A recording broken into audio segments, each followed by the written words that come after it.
try to bet.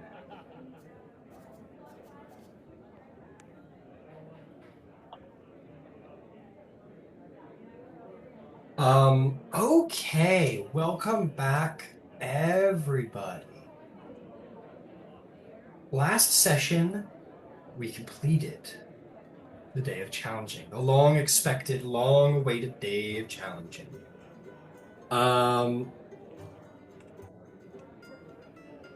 Much happened. Much went down. There was card readings. There was wandering around. There was sobering up and getting drunk again. But that didn't matter. What mattered was the punching and the holding on to life desperately and the thrashing that ensued. And on the day of challenging, thus we find ourselves watching the battles go on. It was a rather kind of chaotic and interesting fight, but in the end, the champion of Bahamut proved what everybody knows. This is that Bahamut, much like the Storm King's champion, takes this shit way too seriously. And ended up winning by destroying Ember's ring, accidentally though it may have been, and other magic items. And then proceeded to enter into the fight with Drystrin. Drystrin was ready, teeth aflare, lightning prepared, but how do you stand up next to Jesus? How do you fight Jesus? Tal'Dorei Jesus. It was a good fight. It was a fine match, but in the end, it seems that the champion of the god of protection won against the god. And who knows? Maybe that will have repercussions on the world around you. The god of defense being the victor and not the god of war.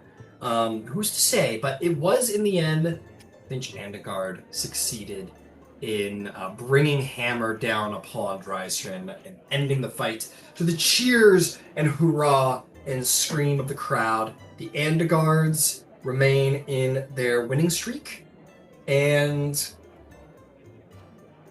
we will bring our session to there. So all of the applause, all of the celebration, everyone is enthralled, and a great success has been made. Finch, as you sort of back away from the momentarily unconscious Drystrin before, healing ensues, what's the reaction?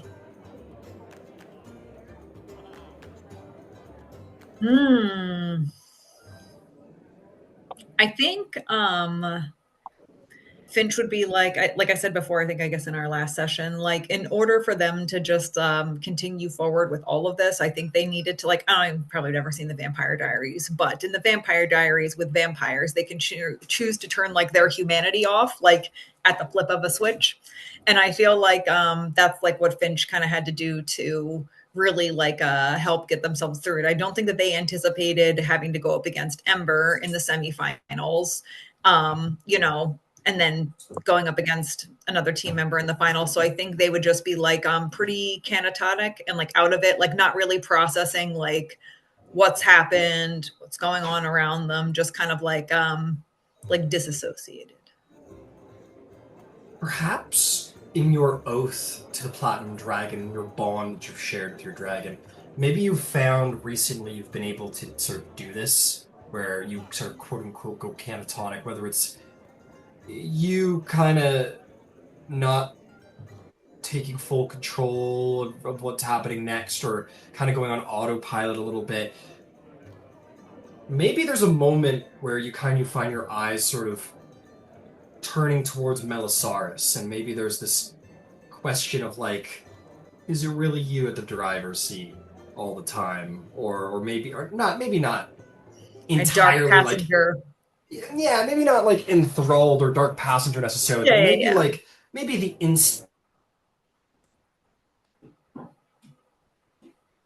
Oh no. I see everyone else moving, so it's not mine. No, he must be borrowing my thunder.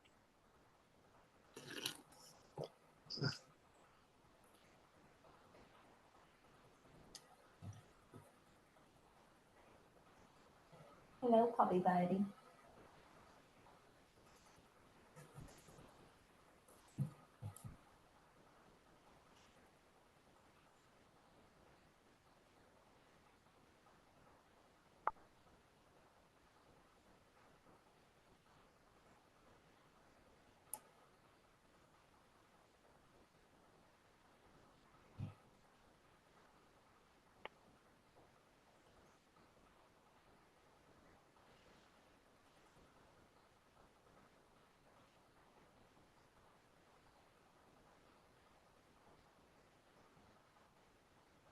He's coming back.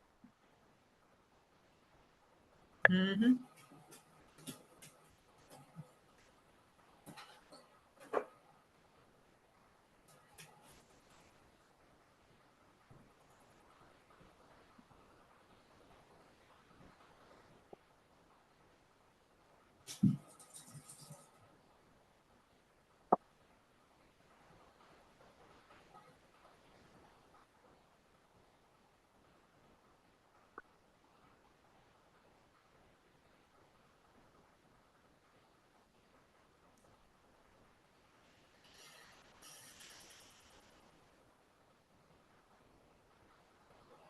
Where is he right now? Does anyone know? Is he in whatever, Wyoming, or is he in Canada still? He's Or in what's going on Canada.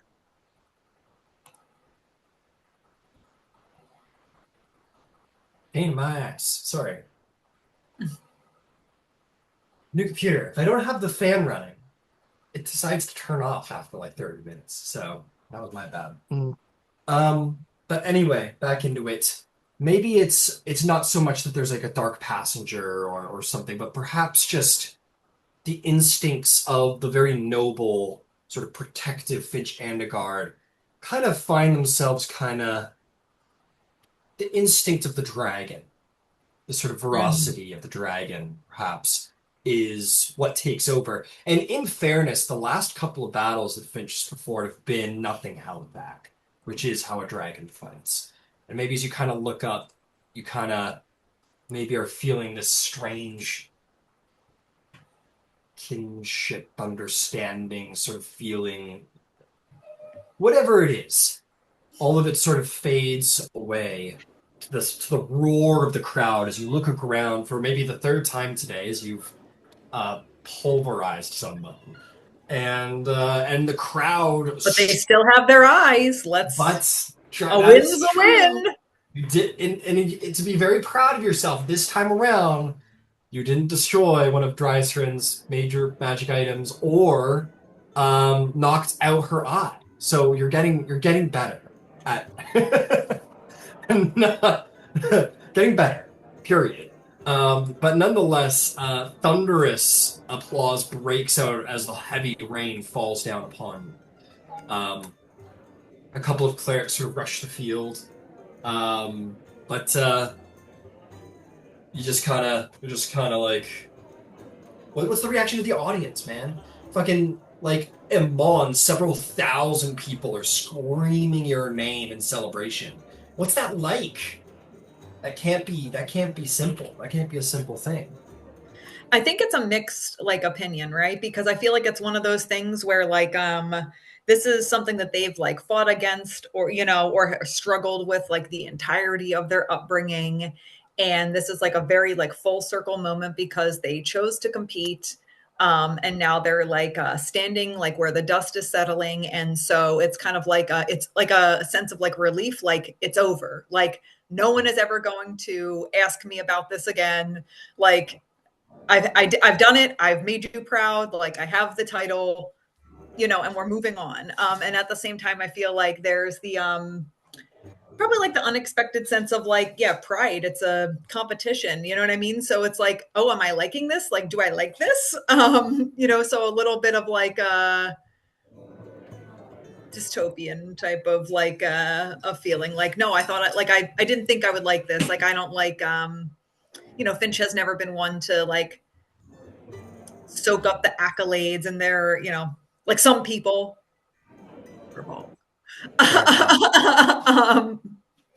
so I feel like it's mixed opinion because they are like not feeling guilty, but like almost like also do like want to enjoy it. Have you ever been on stage, Finch? Like, have you ever like done a show? Yes. Yeah. Oh yeah. Mm-hmm. Yeah. There's no denying. It feels good. Yeah. Even if you're not like a like a center stage person. Yeah. It feels good. No matter what, the praise and celebration, especially for a person who lives for other people, who lives in defense of other people, to receive that kind of like praise and whatnot, intoxicating, utterly intoxicating. And Drystrand, we will cut to you. You awaken, you open your eyes. You were knocked to 0 hit points, however. You want exhaustion or you want lingering injury?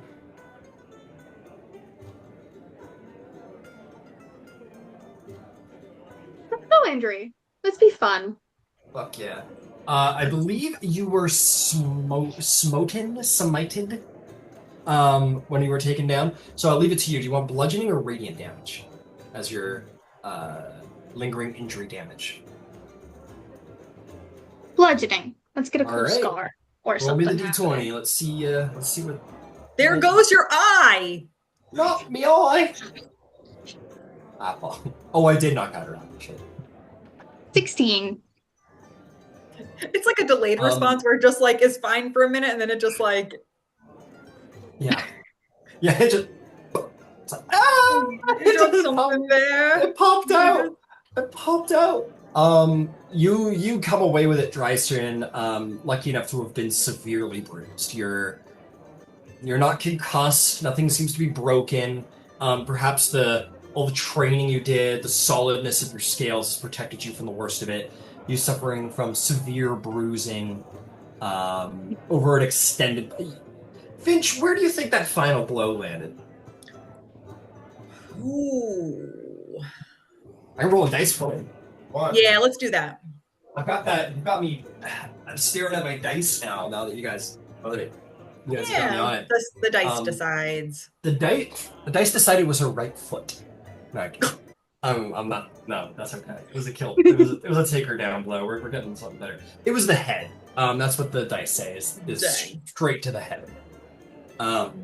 So we'll say Drystrand, like between the scales or where the scales sort of thin around the eye, it's just like black and like purple, like all the way down the side of your face, like into maybe your eyes bloodshot.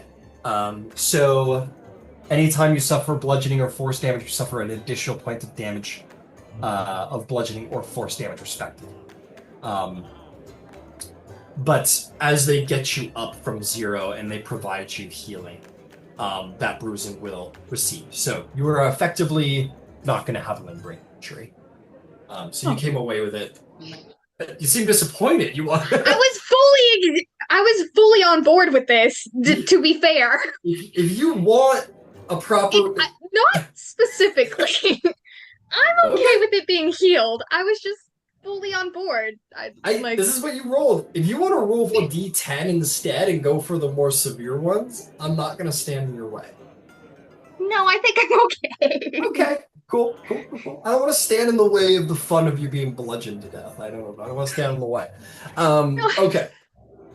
But no, you're lucky enough that you get up and seem to have fared better than Finch's other 2 opponents and rise to your feet, and the healing happens, and you're doing better. And the what happens is you sort of awaken to the healing, sort of laying for the second time in the sand, bloodied, on the day of challenging, feeling the rain fall on your face.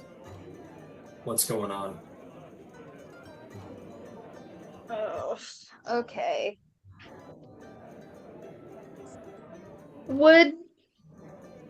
I'm gonna say Drycewind was probably too knocked out to notice Finch go still, right?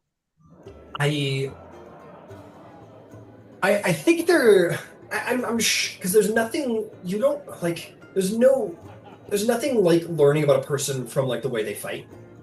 Yeah. So I'm sure Dryster, having like met Finch and shook Finch's hand, seeing that Finch is this kind of mild-mannered, sort of nice, kind of whatever person, and then facing off against like this just purely ferocious bludgeoning force, like fucking Frankenstein shit, like Jekyll Hyde situation. So I'm sure you noticed that. Absolutely, that Finch fights very differently than how Finch acts.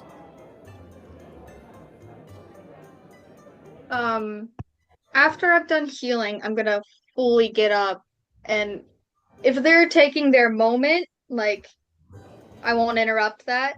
But if they're done with that, I would like to go up. Okay. We'll say Finch, you're kind of.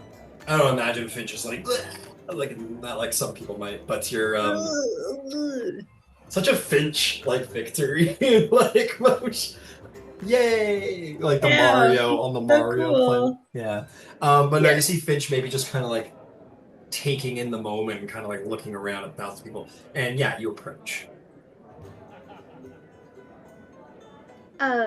Finch. Um, tell your brother it was better to lose to you than him.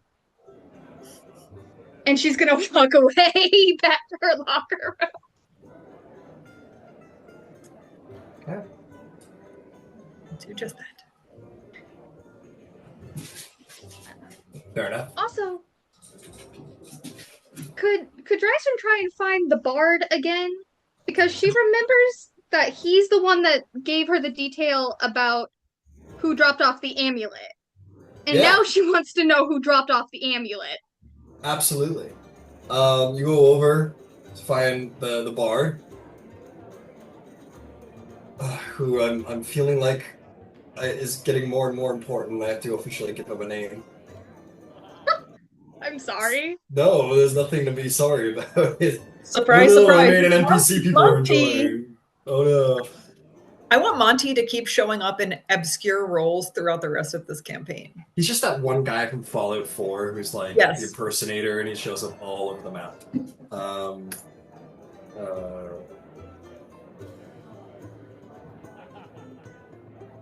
Yeah, you approach the guy, and he goes, "Oh, hey, how's it going? You I think things still hurt, but it's okay. I'm yes, sorry to hear that. Maybe my rock and roll didn't rock nearly enough. Rolled a little too much, you know." Nah, your plan was great. It's all good. I have a question for you.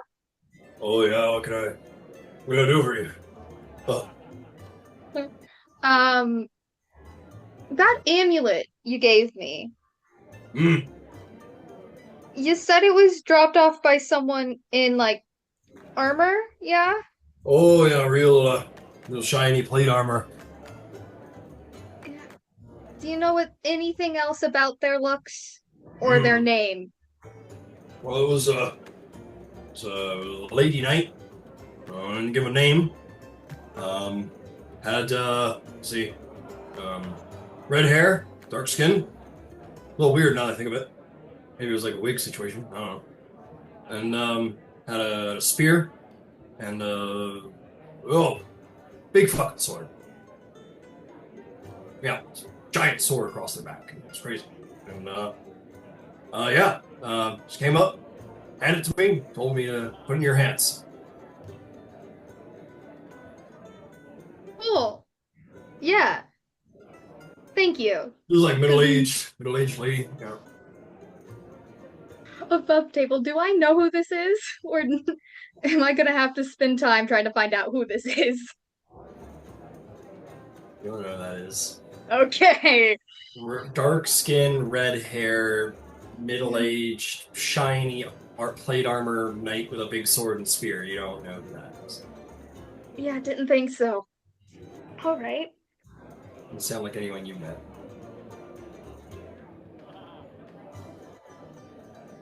Well, I wish I could be of more assistance to you, but I'll point him out if I see him again.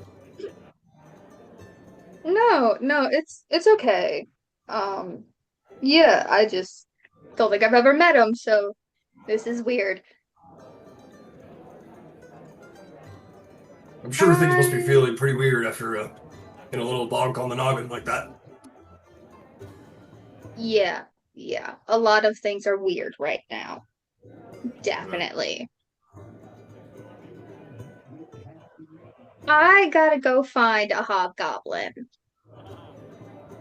Sure. Sometimes you just gotta get yourself hobgoblin, right? I guess so. Yeah, yeah. Is that like a? Is that? Never mind. Anyway. Hey, you fought. You fought real good. I don't know a lot about fighting, but it was mighty entertaining. I'll tell you that. So, good work. Thanks. As he fist bumps you, there's definitely like a wow wow, just like from a non-source, just like there's a sick riff goes off. That's cool as hell. Thank you. Anyway. Thank you very much. All right. I'll see you around. I'm sure. This guy's Yeah, just like I'll a try. mix of my uncle and Elvis. That's the inspiration behind it. He's amazing all right. and I love him. Great, I love him too. I don't know what I'm doing with him, but I love him. All right, you take off. You go. I'm gonna go see about a man and a hobgoblin. Yeah. In the meantime, celebration is had. Applauds are had. It's a little bit of a weird moment, Finch, as the Earthshaker would surely come down and like, I don't know, like sing your praises a little bit here, Finch, despite themselves. You get the great joy of the Earthbreaker up into like kind of sneer a little bit. And since the Earthbreaker was assassinated, there is sort of this like kind of odd pause where like the clergy is kind of deciding what to do. And eventually Earthbreaker Groom from Vasselheim comes down to sort of fill the role in the moment. And he will make his way up to you, Finch. He will sort of look at you and he'll say, "Well fought." Thank you.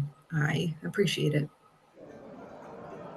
And he'll just kind of, yeah, this fucking hella-jacked old guy turns around, just kind of takes Finch's gauntlet and kind of does the raise it, and everyone in renewed shouts, "Yeah, blood of dragon, get by, and everyone's fucking losing, everyone's going off, and yeah, the celebration is had, and then the Earthbreaker just gives you like a little nod, and he meanders away. Whether that's out of disappointment or just because he's the Earthbreaker Groom. You're invited to stay and enjoy the moment or do whatever it is you please.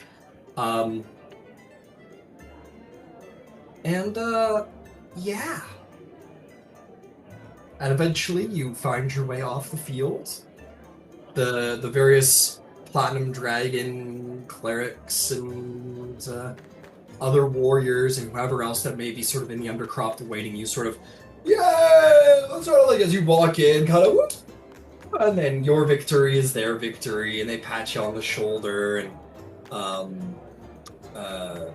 celebrate kind of, and like put a drink in your hand and say, well done, and Dragon says, "Yes, the Bahamut, he protected you, lest you perhaps did not need it." And they all sort of laugh at that and have a good drink and a swill, and yeah, and at this late time, not too late, but sort of like late afternoon, everybody sort of like at the end of the sports event, some people are like, "Come on, hun, let's get to the car before the traffic hits." Some people are trying to get out of the stands before the crowd gets a little too full. All of you kind of get probably mixed up in the hundreds and hundreds of people as you sort of slowly make your way out of the arena.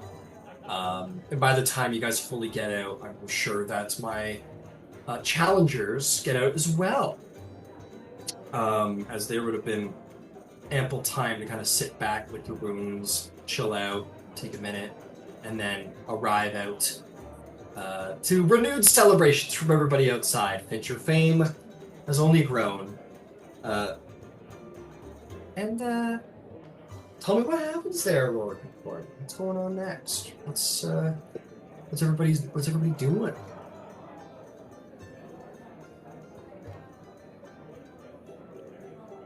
I mean, I'll go up and address. Assuming we can find them as the crowd thins out. I'll go up and Yeah. address each of them. All right. Yeah, I'll say as you guys like finally get out of the stands, like got out of that humongous crowd. You guys see like a little bit of action moving towards one of the side exits, where Finch Andegar will perhaps have revealed.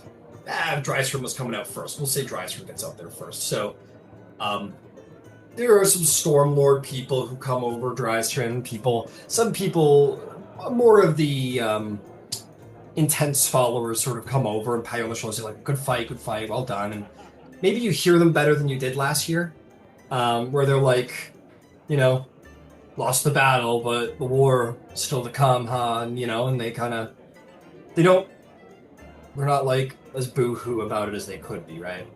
And then you see your friends kind of make their way through the crowd. We'll catch up with Finch in a minute. Yeah. Very nicely done, Dreiser. Definitely a noble effort. You've done the Stormlord proud.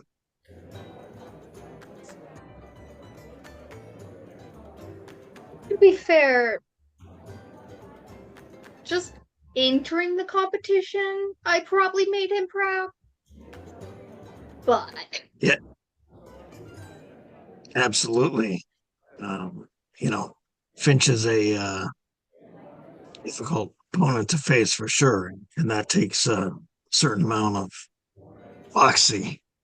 I appreciate that. Well, I haven't had much of a chance to get to know you yet, but I plan to do so a little bit better over the coming days and weeks. So it was nice to see you fight. It was impressive. Very well done. thank you. I think it'd be nice to have someone else of the Stormlord besides Rashka. Yeah. Can Yvain make a check of some kind? Tell me which one you want to look for her parents. Drysford's parents? Yeah. Sure, make a perception check.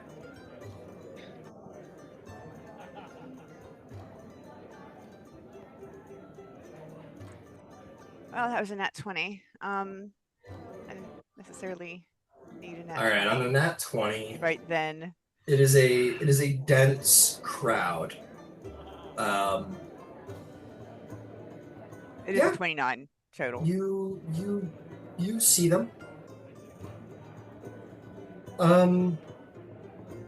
They're kind of off to the side. They're speaking to one another. Brycewood's probably got a little bit of a crowd around them right now, and they look to be sort of like maybe on the other side of the street from the crowd, maybe like 10, 15 feet from like what would be the outskirts of it. And there's probably like 3 people deep, this little crowd that wants to see Drystrand. So on the other side of this thick crowd, maybe like 10, 15 feet off on the other side of the street, they're over there, there's some attendants, not many, like maybe like 2. And they're speaking to one another. Is the brother there? That I can't give you. Okay, in this crowd, the Because little he's so short. Dragonborn Because is he's not so short. within eye line. So even with a 20, it's just impossible to see anyone below a certain height. Yeah, so while Yvain, or while Zarvog is talking to Dryson, Yvain's gonna go You're heading over? Yeah, I'm gonna go talk to the parents. Okay, you go push through the crowd. There is a clear agitation as you begin to approach from father as he tries to hide it. Or it's very slight where he kind of sees you now. There's a very clear, like, oh, great. And Mama Varnos, the Lady Varnos, say, "Oh, hello. It's good to see you again." Lady Varnos, Lord Varnos, lovely. I'm so glad you were able to make it. One heck of a fight. Yes, it was quite the fight. She was stunning. We're all so proud of Dreiser. Preparing for this fight in only a week. Yes, she's been preparing for it longer than that. Well, we are having a bit of a thing over at the Rousing Spark. I hope you will join us. It might be easier to get her attention. She's probably going to be swarmed with fans right now, you know. You know how it is. So, what, Rousing Spark? What is this place?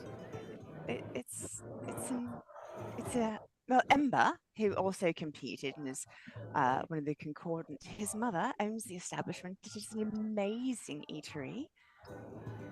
Oh, okay. Where is it? It's in the docks. Oh, all right. Oh, excellent. I hope we you'll hope- join us. If you think. Very well. No, we will be sure to make an appearance. And she kind of looks at her husband, who nods. She says, "We'll be sure to find our way there." Dreiser's family is always welcome at our table. I look forward to seeing you. And she'll bounce away. Mm-hmm. You leave that exchange. Excellent. What is meanwhile while Yvain has gone off? Is there anything else anyone would like to do with Drystrip while you guys are there now?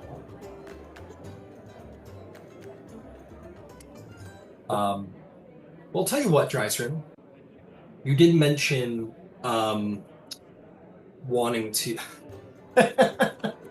So Zarvol, you hear Drystrip say like, "Oh, I'd love to know some people who are a little bit more." I'm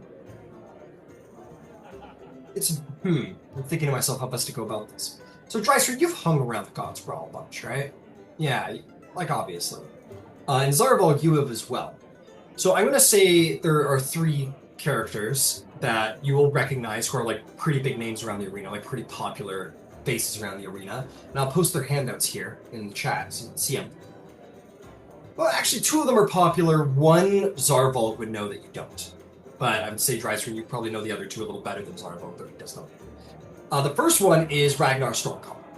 He's just like the pinnacle Conan Stormlord barbarian. There's a lot of talk around him being the champion this year, but he lost as a challenger to Zarvol, and then you kind of picked it up. So he's kind of the third in line a little bit, but he's supposed to be like a great warrior, and he's also very, very popular.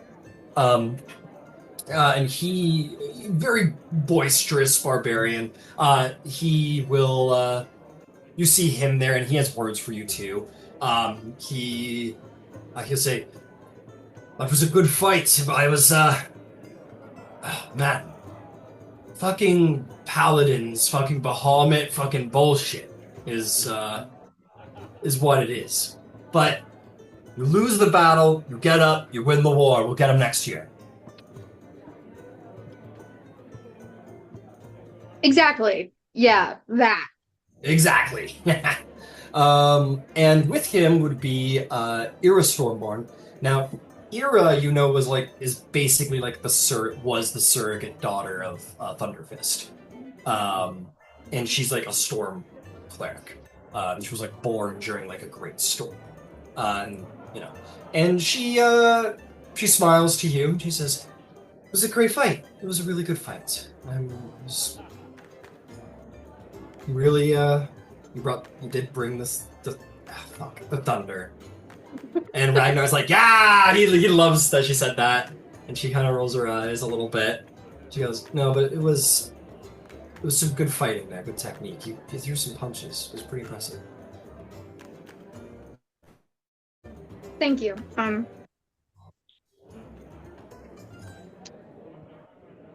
I would express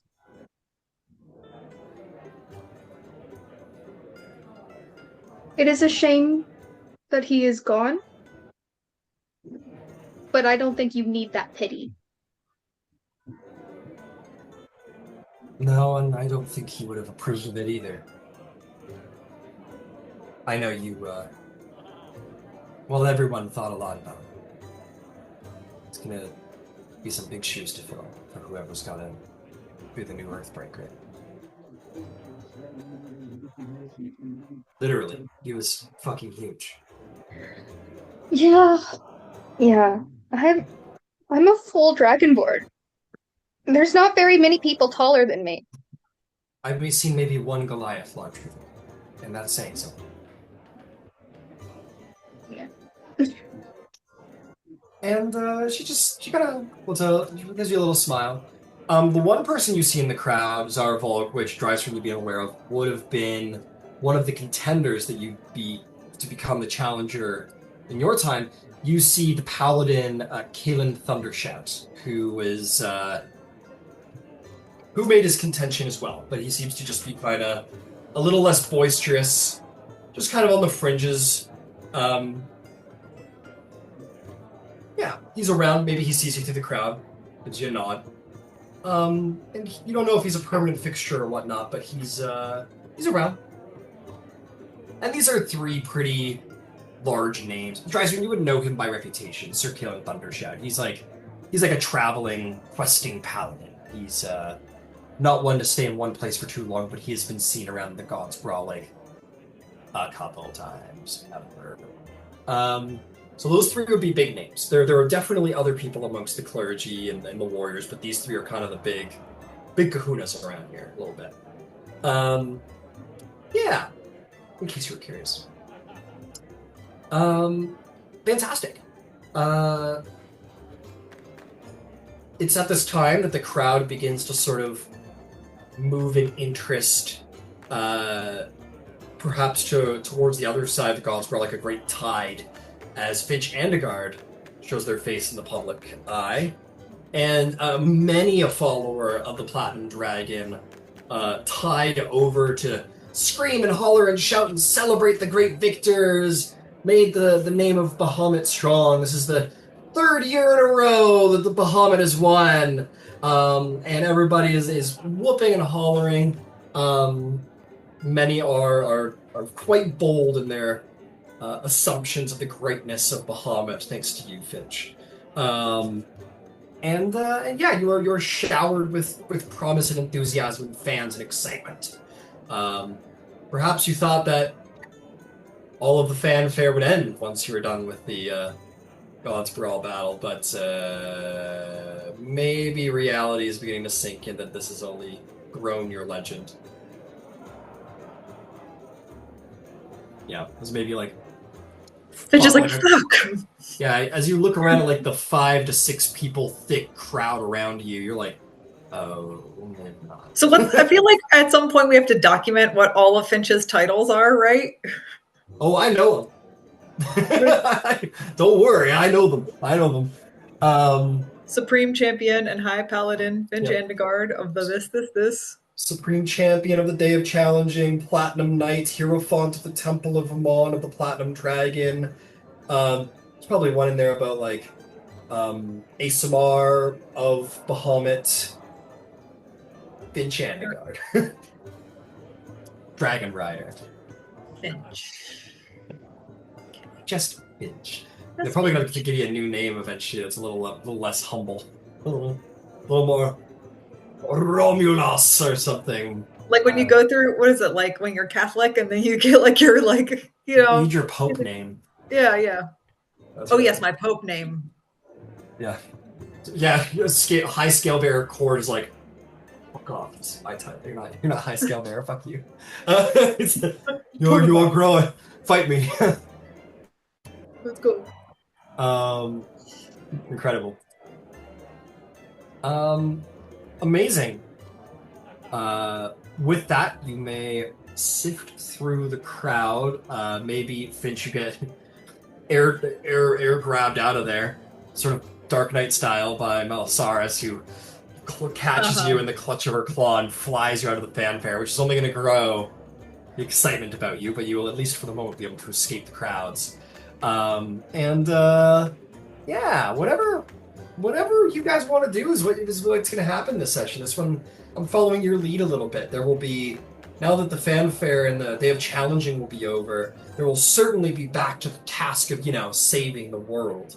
But you will have a moment, maybe a day after this, to collect yourselves for going into the fray again. So I'm going to follow your lead a little bit here today, now that the day of challenging is complete.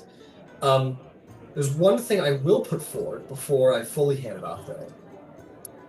While there were no physical rewards, Finch, you have won this event that is based on challenge, that is based on war. And it would be a little, I imagine almost a little sullying to impart material possessions of great worth as the thing. You probably will receive something at some point, like a medal or a trophy or something of the like. But as far as physical reward, as far as like greater reward goes, as you have left the battle behind, you will find that in the days to come, that you have been blessed, that you have proved yourself superior, and has not gone beyond the notice of the gods. You have won the day of challenging on behalf of the god of protection. Thus, you will be blessed as such. You now possess the blessing of protection, and will be granted a +1 bonus to AC and saving throws. Let's see if we can just make Finch as unkillable as possible. I was gonna say, I feel like I had something else that makes me like I can't die. Like as soon as I die, my HP returns to like 1 health or something. Probably the blessing of wound closure. No, yeah, I have it somewhere. Okay, how does that work? Like how would I apply wound closure?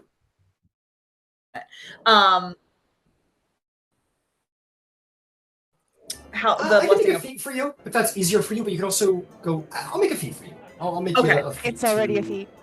Is it? Oh, there you go. Sweet. Go under homebrew. It's there. Yeah, homebrew. It's already a homebrew feat then. Yeah, just go add it up. And then on top of that, you're looking for a super cool shield. So let's see how much AC we can pop onto one PC. Well, let's find out. Does a 30 hit? No. No. You're like, great. It's all saving throw damage from here on out. Fuck this. Bahamut's like, got me beat. Yeah. Bahamut's like, babe, my AC's 40. One day. One day, kid.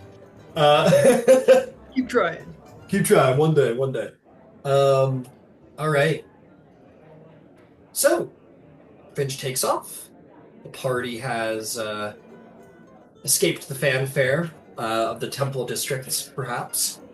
What is next? I think Grog will just. All right, I'm off to celebrate. I'm sure I'll catch up with you tonight. Party at the Rousing Spark. Wouldn't miss it. Drink. That's all you had to say was drink. I like drinking. Yeah, he's gonna go manage the strong jaw bruise and get that all taken care of. But what are you guys up to?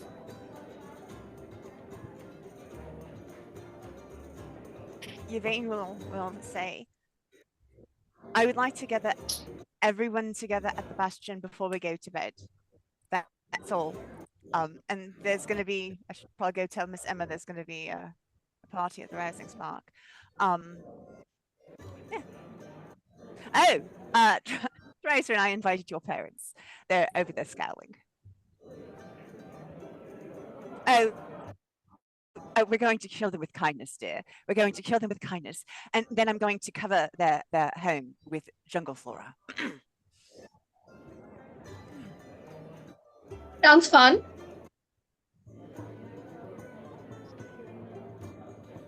It's the worst way to solve problems. It's a fun way. I will not have them being sour today. Today is a holy day. You're celebrating today. I will not tolerate their lack of piety. Yvain, sometimes people smile, but they're really, it's not a fun smile. That's not a fun smile.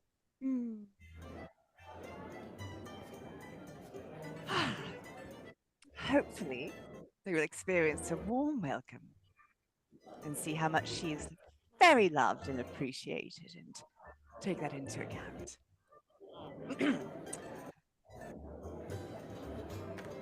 They are surprisingly was not on my list of things to take care of today. I don't really care about that relationship today. Nor should you.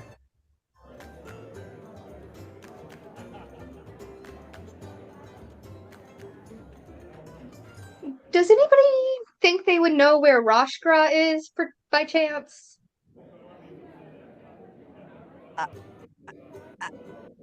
I mean, I'm going to the assume orphanage. he fucked off somewhere to be grumpy and old. He's probably at the orphanage, Czar. When was the last time you were there? Oh, I was there recently. I was to bring back 3 kids the other day. That's right. Oh yeah, that's right. That's right. You that was actually awesome. Well, how did that feel, actually awesome. Zarvog? He's trying to get you. Yeah. You got Yeah, not good. Yeah, yeah. So take that. Hey, fair. But you know, Lorelei is there. Lorelei. Who's Lorelei? Okay, you remember the murder waif in the woods, the banshee? Oh, right? No, I didn't know Yeah. she was there. Yeah. Yeah, you would have seen her there, Zarvolg. You went and rescued children, you would have bumped into her for sure. Lorelai's Yeah. been helping us take care of the orphanage. They're terribly understaffed. How did we come across her again? We went to Western. Oh yeah, that's right. You'd already gone off. So no, we went to Western to talk to some people and do some things, and then we were back in Emon. But Lorelei came with us to help with the orphanage. I'm sorry. I guess I didn't tell you that. I'm sorry. Now, you also didn't tell me that you guys went to Western without me. I love Western. I was stuck here in Emon.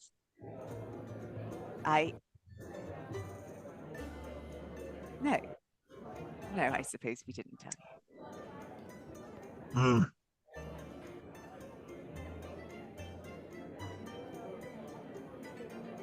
How's the mayor, or whatever she is? Oh, we actually didn't get a chance to speak with Lysandra, but we spoke to Ulf.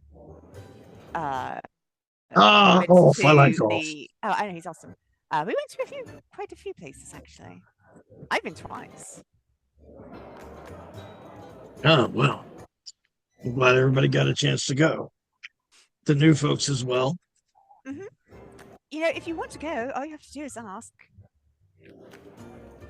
Yeah, well, I'll need a reason now, won't I? I know a tree. All right, so what are we doing? Drink, please. We're going to start with the drink, and Dryson, what do you want to do? It's your day. I got an errand back in the chapel of the God's Bra. I'll meet you guys at the Rousing Spark though, for sure. Ember?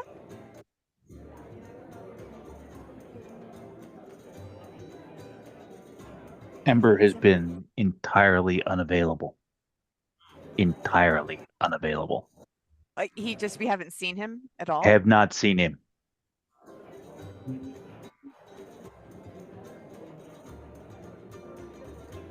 Yvain's gonna go look for Ember. And tell everyone else, I'm going to go look for Ember. Cedric, I hope you will stay with us. We're going to there's going to be a party at the Rousing Spark. Stand by the docks. You can totally hang out with us. I'm going to go check it on Ember. I'll take everyone. I'll take everyone else. You meet us there. Actually, I wanted to ask you something. You just mentioned you were recently in Western. Is that right? Yeah. I love Western. Well, it's where I grew up. Really? Oh, it's amazing. It is. It is also my ultimate destination. I've been a little distracted, rerouted to Daman, but it is where I plan on going eventually. Curious how the city fares. What are you doing here, and what do you do at home? Well, I haven't been back to Tal'Dorei, let alone Western, and since the dragons. My sister and I fled as refugees back then, but oh, I'm so sorry. I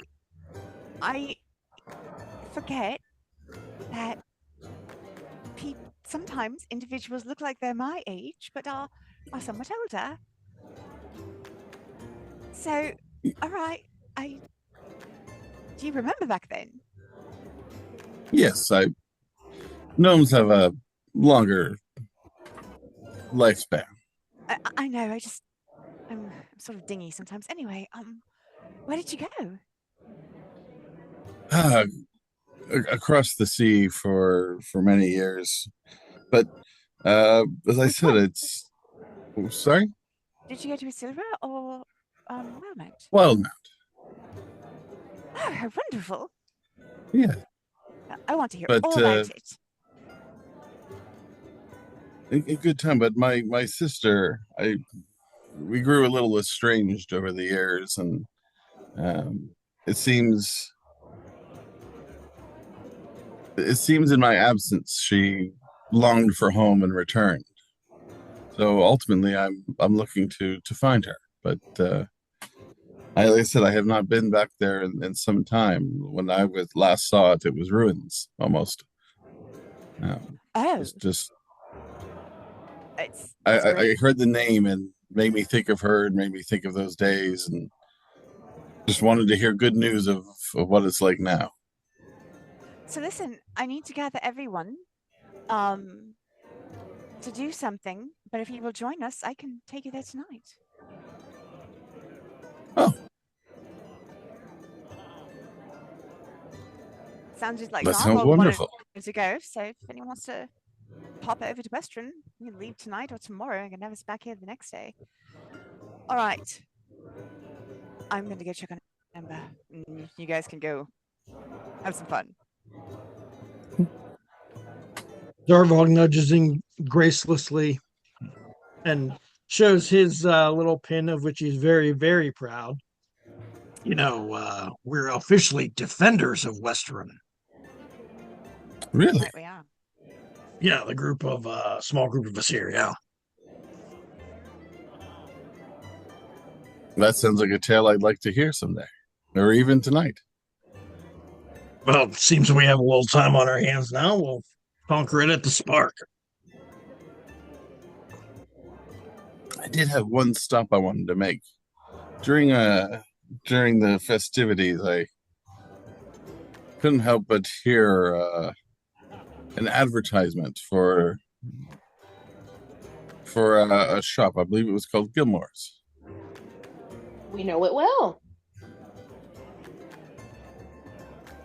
I think I'll make a quick stop by there on the way to.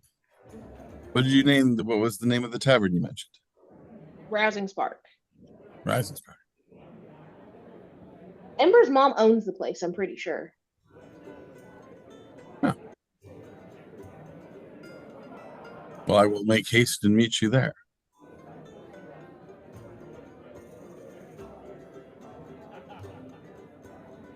Okay.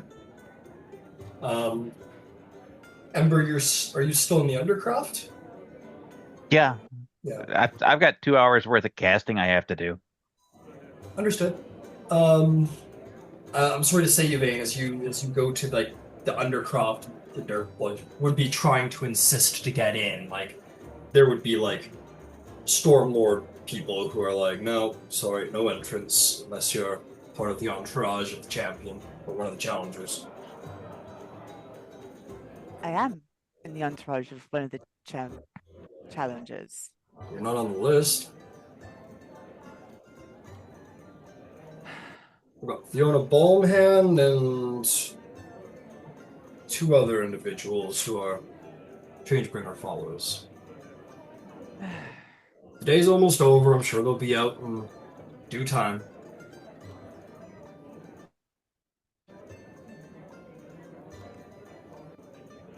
Above the table, I can communicate telepathically with Happy, right? Yeah. Cool. Within a certain range, but I think it's a pretty broad range. I think it's like 100 feet or something. All right. And I say, well, if you don't mind, I'll wait. She'll just like Sure. stand politely next to one of them, and then she's going to tell Happy, go run, find Ember, jump up and down, send red.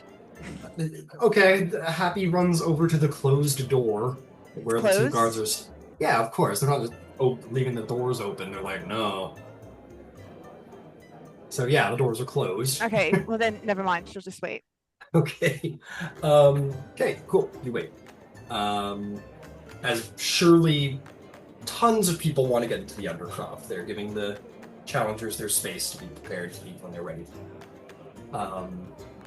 So you guys will begin to head out. Yvain waits.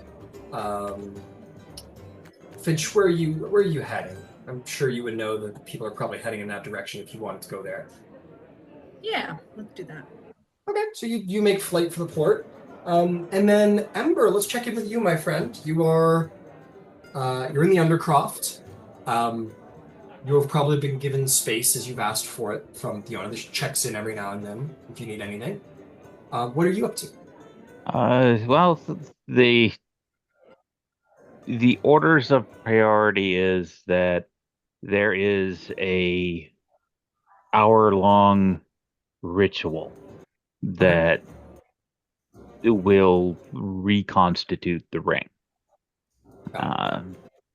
So that will be step one. Step two is there is another hour-long ritual to resummon Red. Got it. And that's the order of priority. Okay. Out of curiosity, I want to know, what does that ritual look like to reconstitute your most powerful relic, I would say, of your path? What do you think that looks like? Or repair it. Can be either or. Honestly, I think that it's probably involves a degree of self-immolation. All right. Self-immolation. Yeah, it was a I don't want to say gift, but kind of a gift, kind of an obligation, and it wasn't upkept appropriately. And so there is some requisite pain that has to come with that.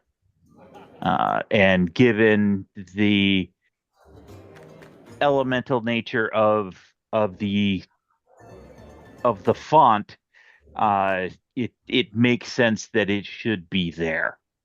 And there's probably going to be, a sacrificing of material uh, to to to bring that uh, to bring that penance to fruition. And knowing Ember, it's probably going to be, most of his wardrobe. Oh no. Okay. Fair enough. So perhaps you do indeed take out that razor you were given, and yeah, in a sort of a trade, like you say.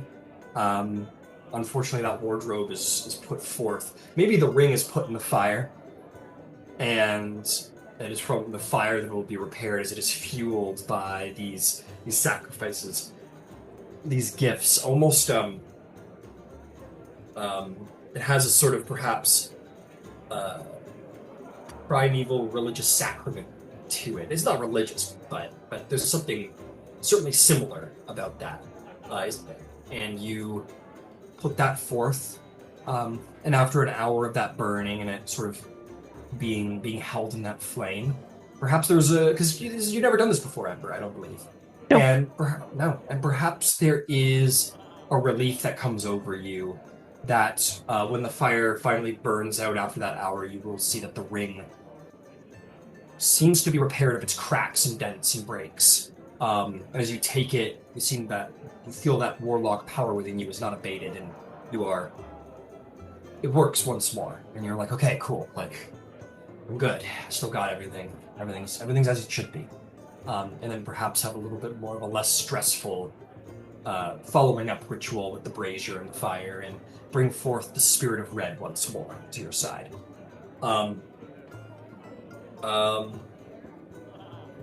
Red appears again. As a reminder, the Ring of the Ram will require a little bit of magical repair, whether that's by somebody who has such magical powers, or Gilmore perhaps, or whoever. But Red appears once more and kind of things around, like the Adams family a little bit. My apologies, friend. That was...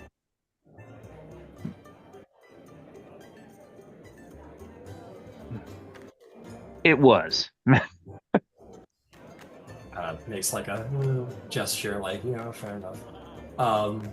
But then sort of moves around to the side and kind of props himself on your shoulder, as is where he belongs. And then I will shuttle as much stuff back into the ring as I can. Okay. And then once that's done, in basically sackcloth and ashes, I will walk out of the arena. Fair enough. Yeah. I would say, like, as you open the door, probably one of the Stormlord fellas, because there was like the fight and the fanfare. I imagine by the time you're done your 2 rituals, basically the place would have cleared out. So then, as you hear the sort of quiet falling upon the temple district, you finish putting all of your stuff, and as you open the door, the Stormlord guy's there, like, ready to knock, and he goes, "Oh, Challenger Ember, You can see his eyes sort of squint as he looks past you in the interior of the room. Maybe as like a great deal of like char and soot, and the room looks like a little burned up. Big pile of ash.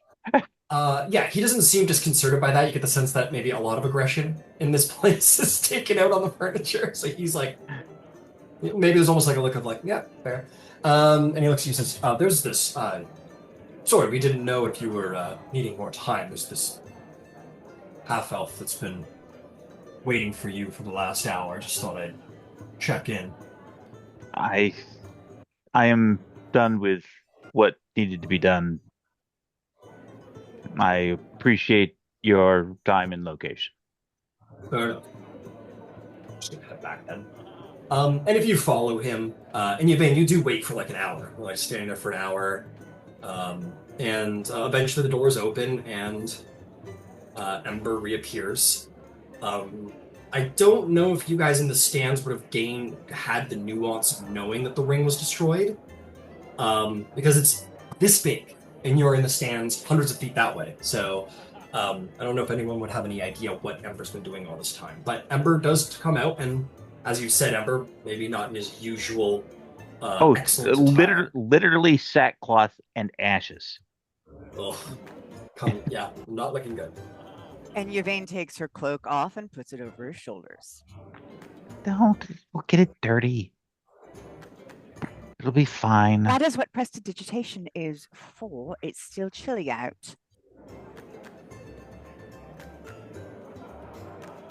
I'll stop at Alindria's and get you something off the rack. Fine. Oh God, no. Well, But we have to do something.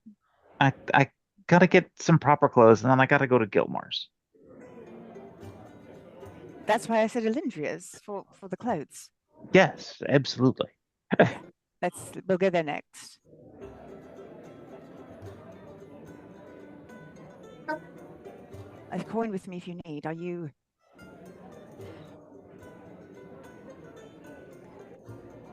Physically, how are you?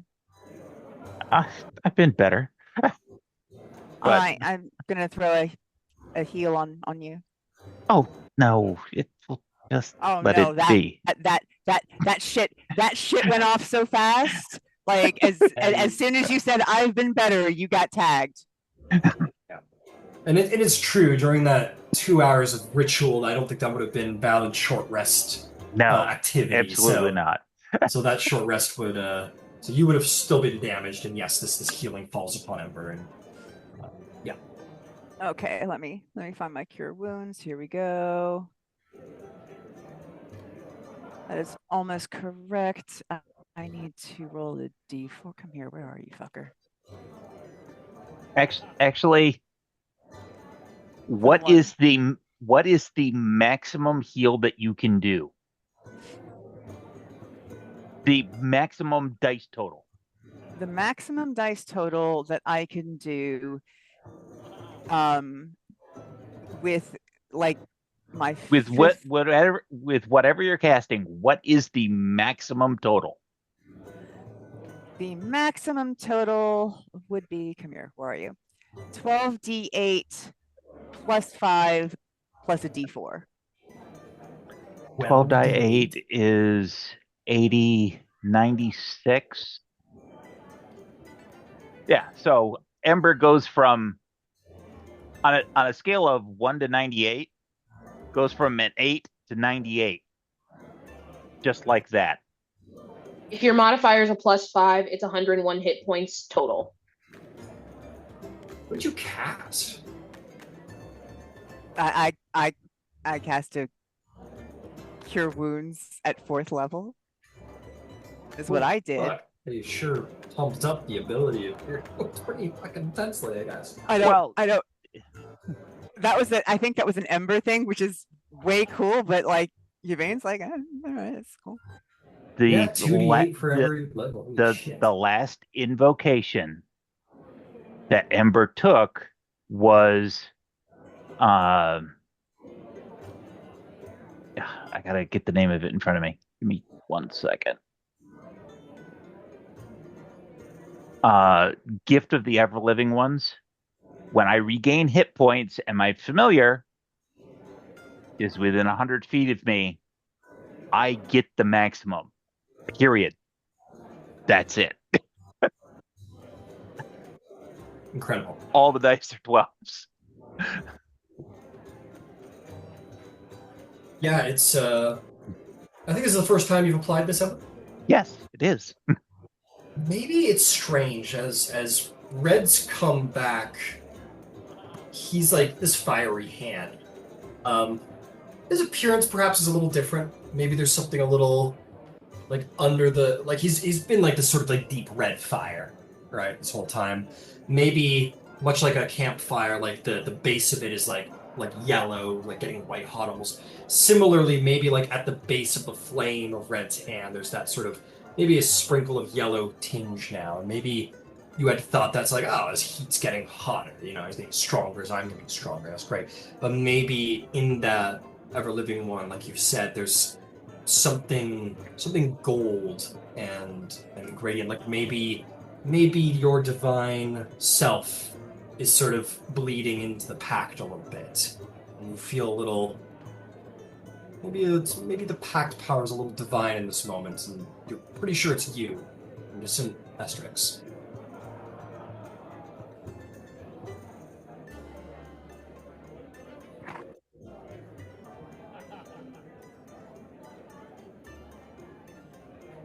Cool.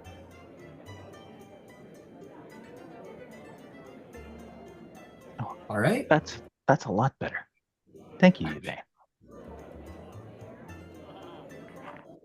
Oh yeah, listen, I don't know that was all me, but yeah, no, you're looking great, fantastic. Well, I need a new wardrobe. Shopping spree. Oh, we need to get Zarvog pirate clothes.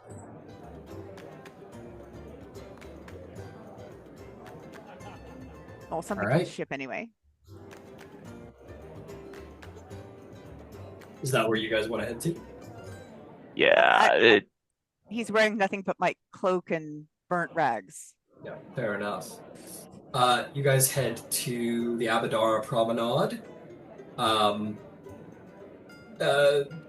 You probably knock on the door, like it's probably closed, but you knock on the door, and after a couple of moments, the familiar, I should know her name off the top of my head a little better. What's her name? Lindra? Lindra, that's right. Lindria. Yeah. She sort of comes to the door with maybe like a shawl, or like she's not in her necklace or anything, but like a little shawl around her from just like hanging around. Kind of looks, like opens the door, says, yes, who's, she sees Ember. She goes, come inside immediately. I can't have you looking like this on the streets. People know that you buy from me. She pulls you inside off of the street and looks around, closes the door and snaps her fingers, and little flames spark up, and very much conspiratorially, like this is some kind of like prohibition situation. She says, okay, stay here. And she'll like leave and put the close sign back on and close the door and close the shutters, and she leaves for maybe like 10 minutes and comes back with two different like seamstresses who you've seen around the shop, and they see you, Ember, and go, yes, ladies, get to work. And immediately they just start pulling out silks and things, and while they were closed today, they know this is a bit of a fashion emergency, and then immediately spring to action, since this will have to be a rush job. Within, well, they gotta seam it all together. They'll ask and say like, well, how much are we talking here? We need to get you into something minor, nothing magical enchantment, so that it could be done. Skip the enchantments for now. This is an emergency. And after, we'll say, an hour, you're in freshly tailored, excellent clothing that is befitting your style and color palette. But it does take about an hour to freshly tailor something, but they do it with great haste. Thank you ever so much. This day of challenging was a trial. Between me and you, the Stormlords is such a utilitarian. God, you know them very, very no sense of fashion. It's really about the Archon, you know? Maybe you need to Now, change that. not to bring God into it. We cannot let you wander around like this. It would be a travesty. So, you take this. This one is on me. It must be. I will not take coin for this one. No. But your next one, you better order something fabulous. I will be back on the morrow. My entire wardrobe was required. a true shame, and I must apologize for my delay. I am Is not every heartbroken. day.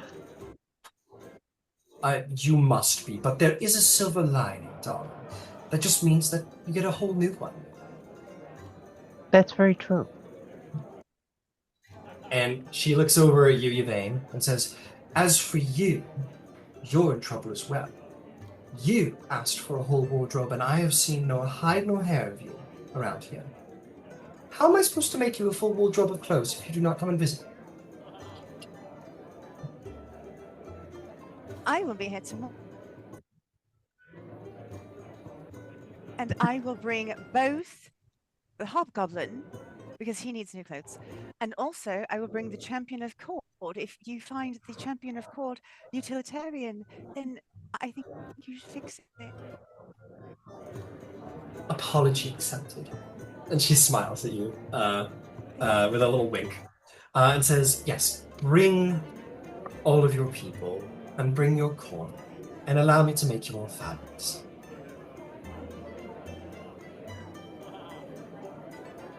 And with that, she shoos you out. She goes, now, I was in the middle of a date. And she... Oh, my. Yeah, there's some very disappointed individuals, like, it's been like an hour and someone's up there. Yeah, and she hurries you out and says, well, I'll see you tomorrow, darlings. Good evening.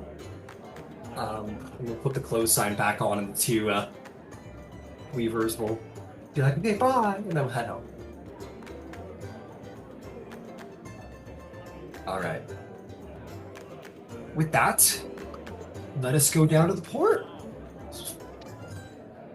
Or, yeah, to the port. I will say, Yvain, the prospect of you saying, I'd like to have a group meeting in the Bastion tonight. Maybe on the way back you realize this is the evening of celebration after a fight night victory.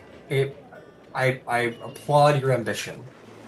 Let's put it that way. I'm sure there will be very drunk, perhaps, individuals in due time.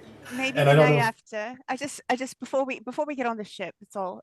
But it's Oh, important that we have well, you'll fish. have, like I said, you're probably gonna. That was behind the screen. You'll probably have tomorrow, or at least the morning, to chat, and you can properly punish everybody for their indiscretions this evening. Where are we? Gotta go to the port. There we are. Okay. Evening falls. Cedric, you find yourself dragged to the Port of Amon, which is it's a nice place, and in very few situations you've traveled abroad, but you see like this sprawling port with hundreds and hundreds of ships. The smell of the sea is great, and maybe for the first time, you see, I believe this was, hang on, wait for it. Yeah, you've seen the Lucidian Ocean plenty of times, but perhaps, if I'm not mistaken, this is the first time you've seen the Osmus. Could be, yeah. And you sort of look out and see all that water, and that's pretty cool. But you are hurried into a nearby tavern, where people are celebrating, making merry, laughing, and having some drinks. There are some shady folks around, that is to be said.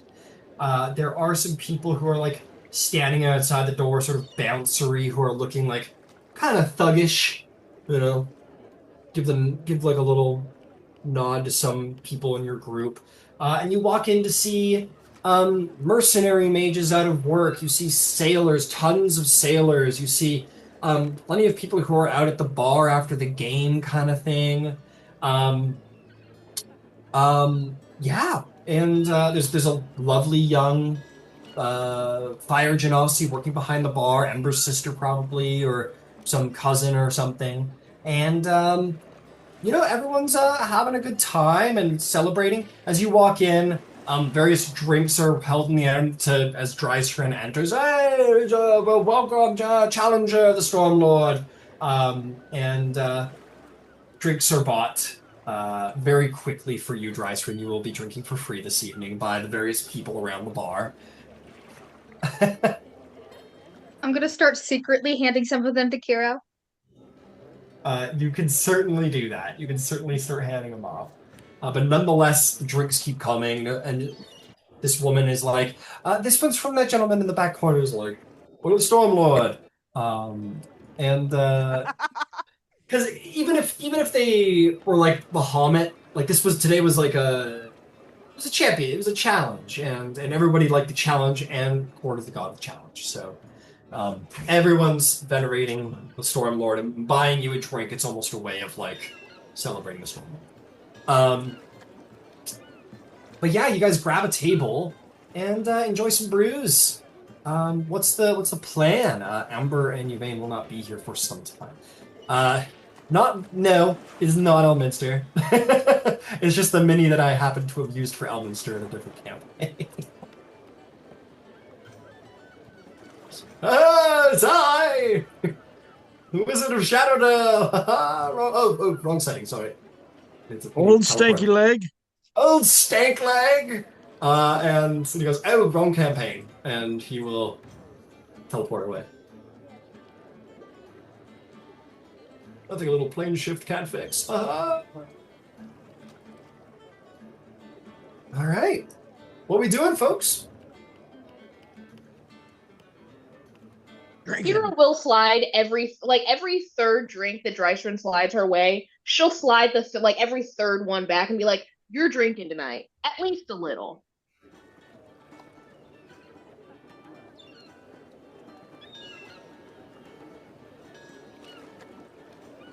I'm trying. There we go. I was trying to get unmuted. There we go.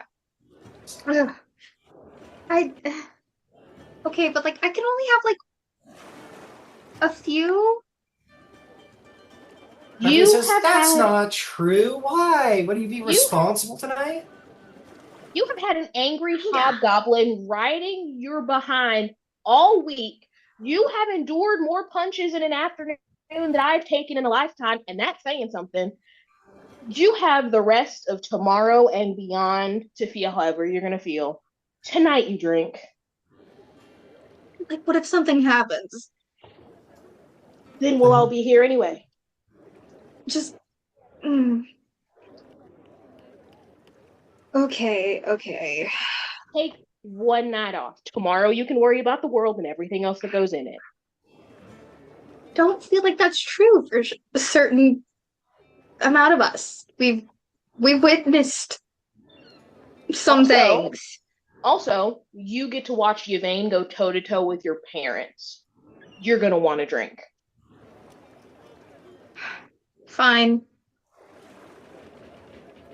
I think if her constitution's pretty great now after that amulet, so she can actually have 5 without being sick. Yeah, I would assume. Yeah, it should be like 4, right? Because it brings your con to. Yeah. Remember how I didn't put my thingies in correctly? Yeah. Oh, then that would mean that you've got a pure 20 because the amulet is supposed to take you to 19. So you just got a damn. So the amulet is just useless now because you're just fucking a beast now. Hell yeah. Yeah, you can pound 5 for no problem at this point. And in fairness, like, man, you could use a drink. The doors burst open. Fuck yeah, fucking Stormlord fucking rules! And Grog Strongjaw fucking bursts through the door. Everyone's like, holy fucking Grog Strongjaw! And he goes, it's Gregory Strongjaw now to all of you. Thank you very much. And he'll make his way over. And he's gonna be like, goes, that was some proper beating you did. Very impressive. Very impressive.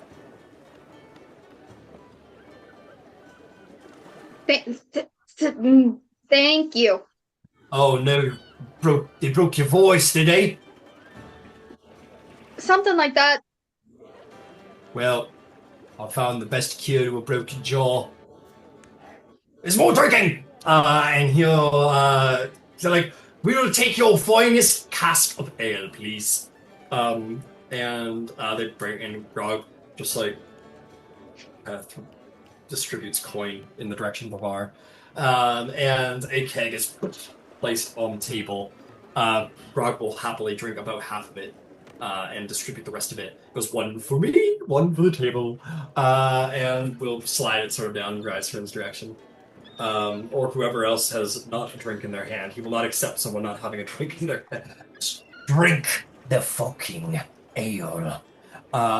He goes, ah!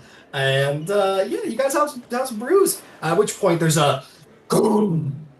The whole spark sort of rumbles as something has landed on the roof. And Finch, as you open the door, everybody's got swords and axes and hammers out. And they all go, "Ah, it's Finch! Oh, welcome inside!" And as Finch, you landed on the roof and were sent down by Melisarus, and you entered in and realized maybe you made a little bit too much of a... Your dragon may have made a little bit of a splash. But it's fine, you're here, and you're welcomed in, and you find your way over to the table, the usual Aurora Concordant table. And a drink is promptly put in your hand. I'll down it immediately. Yeah! And Grog puts one in your hand and goes, "That was some good fighting, that was." Oh, thank you. I mean, I feel like I've seen similar from you, so that is quite the compliment. You seen me fight? I have. Awesome. Cool. I'm sure it was a great inspiration upon your life why you decided to do the day of challenging in the end. Makes sense. After all, I'm a pretty inspiring hero. I do say so myself. You're absolutely correct. Your simple presence is what has inspired me.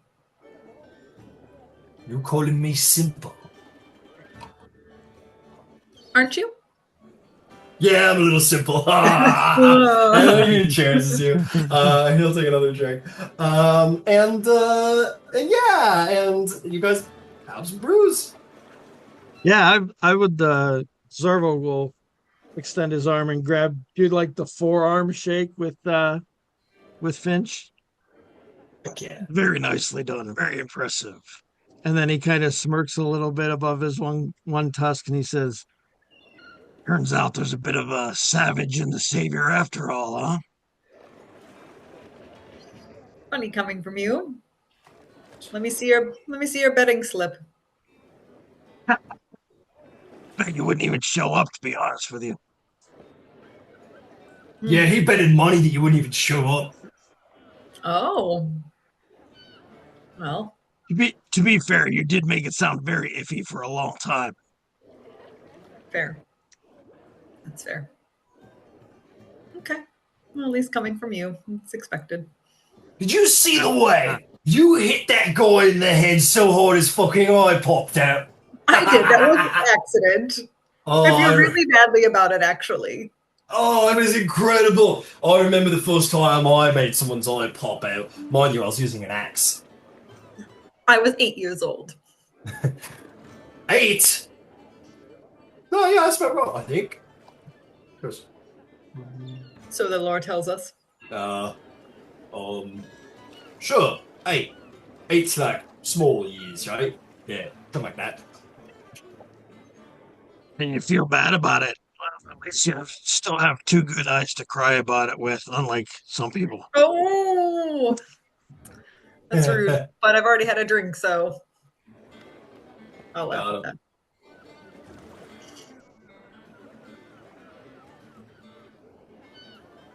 A little fen mini.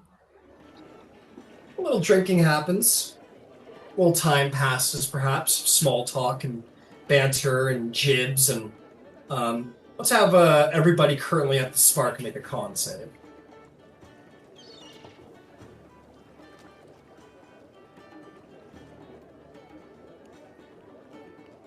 Everyone gets +2. Ooh. That's going to bring me all the way up to a 10. Hey, yeah. Well, roll a disadvantage if you think your character is like enjoying their night. Let's put it that way. I think a 10 is good enough to be disadvantaged. Hero got a 22. Yeah. All So right. did Drycerin. Okay. Dryster and Kira, you two, like, you're not too deep in your cups. You're doing okay. I'll say maybe like a little tipsy, like a little buzzed. Like, so we'll say disadvantage on ability checks for any of my successes, which would be DC 10. Which sounds like everybody. So everybody's just like a little tipsy, disadvantage on ability checks, like kind of like getting started, enjoying yourselves. You guys are hardy adventurers, so it takes a bit of beer to get you going. Um, and eventually the door. You guys are like, where the fuck is Yvain and Ember, man? And like after you've been here for like an hour and a half, probably more. They gotta travel all the way down here. So yeah, after like a solid 2 hours, fashionably late as always is Ember Van Zyl, and accompanied by Yvain Starborn. To which also the spark sort of, hey, to the challenger, hey, challenger, hey. And as you come in, Ember, you get some pats on the backs. And perhaps to your surprise, Cedric, this cousin, sister person, sort of young fire generosity goes, oh, hey, Ember, honey, how are you? It's been a rough day, but I'm all right. Oh, did the fight go okay, honey? Hey, it went as anticipated. Oh, good. Is that a good thing? Uh, Depends on where you're standing. From where I was standing, it was a little painful, but that was to be expected. Oh, well, come have a shot, honey. And she will pour you a little shot. Don't worry, it's on log. And we'll give you a little shot. And she says, your friends are over there. Just get comfy. I'll be right over. Yes, Yvain, Ember, you guys can find your way over to grab some seats.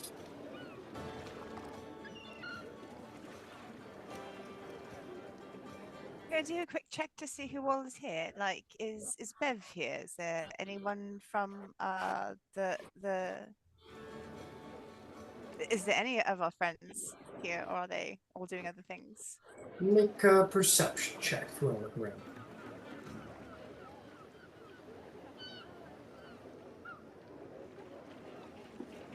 That's a dirty 20. You look around the room. Let's take a count. All of the members of Aurora Corden would be present. Beverly is here, up next to Kiro, and she's just like everybody else. She's a little in her cups, just a little tipsy. Rog is there, invited himself to the table, I suppose. You look around the room and you see some people who look a little. Jasper is present. Jasper Bloombane is present. As always, sitting by the fire with his aide. Mama Van Zyl is present. Cressida Holt is not present. She is out and about. Camille's out, not here. Alistair's not here. Keljaya is certainly here with Balthazar and Karzi, I would say. Those would be...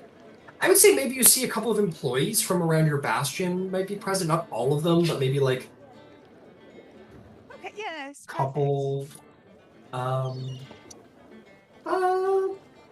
those would probably be the familiar faces. I think...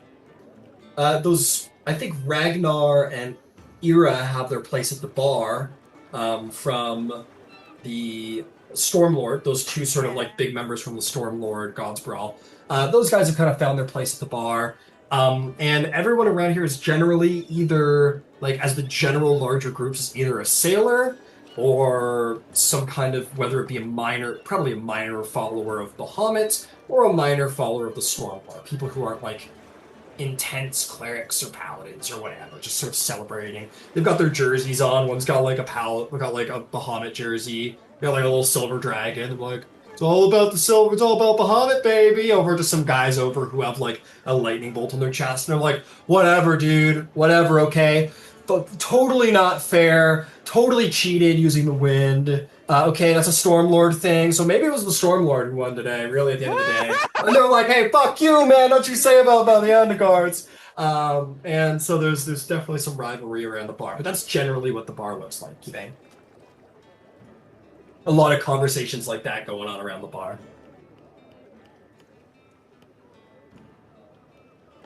Right, family.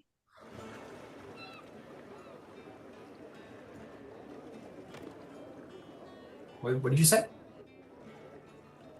I asked Finch if they invited the family. Oh. I did. Yay! Yeah, Of course. we'll roll what.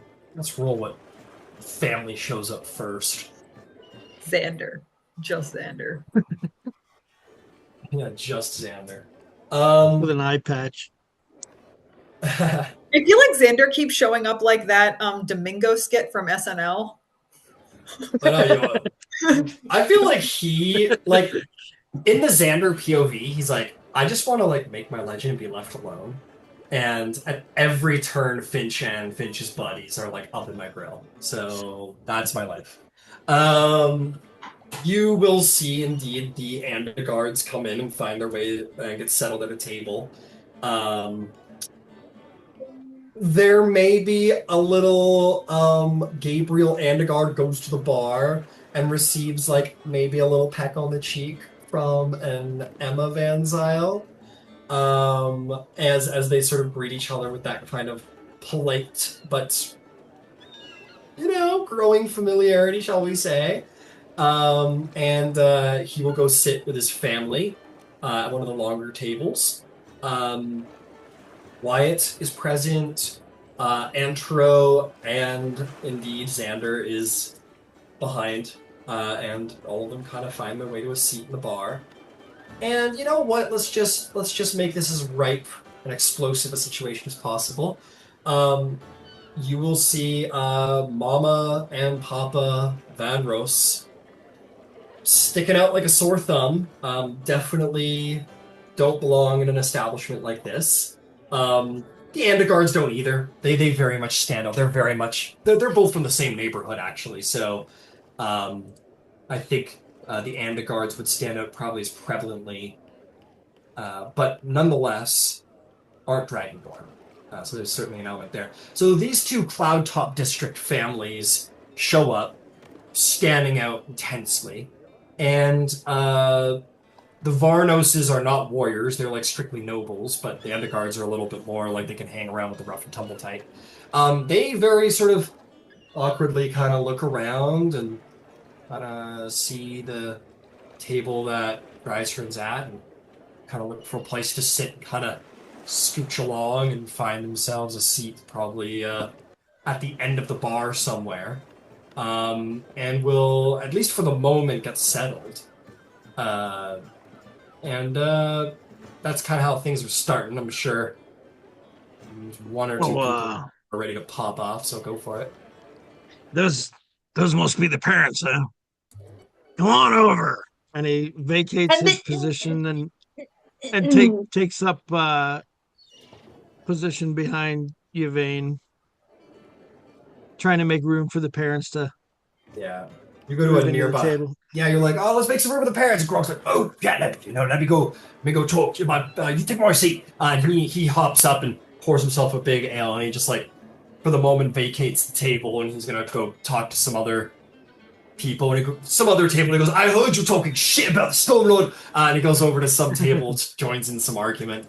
Some tables are met. Some people get out of the way, and we'll let you guys pull over some stools, and you're calling over Drystrand's family, it sounds like? Yeah. Yeah. You, The Lord looks. They both look a little uncomfortable, but they both stand up and sort of scooch through the people. One guy almost spills something on the Lord. He kind of puts his hand over his protectively over his wife, and they make their way around the drunk and come over and. There you go. Grab yourselves an ale. It's on Grog's time. Lord Varnos will say, thank you. Hugh. And he puts a seat up for his wife, and she sits down, and he sits next to her. They're both sitting very close to each other, very much intensely outnumbered in a very awkward position. They sit down, and big tankards of ale are put in front of them, very much not their speed at all. Looks very awkward in their hands. They sip it, and go on, Yvain. I know you're about to No, pop. not at all. Would you say such a thing? So Yvain will have a tankard and say, and sort of call the underguards over and make sure that they have ale as well, and say,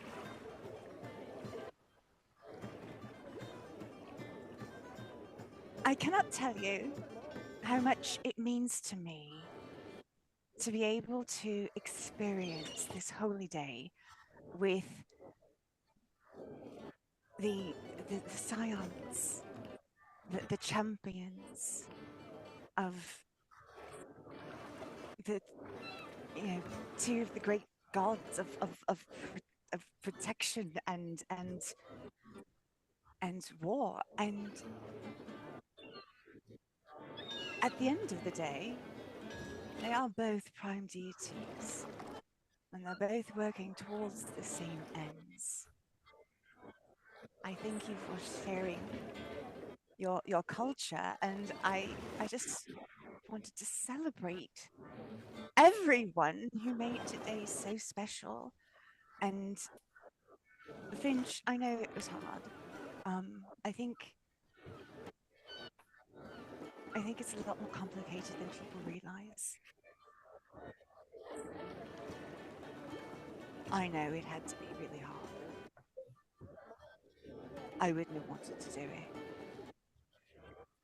But despite what anyone may say, I see the sacrifice you make, and I wanted to honor it. Dreiser,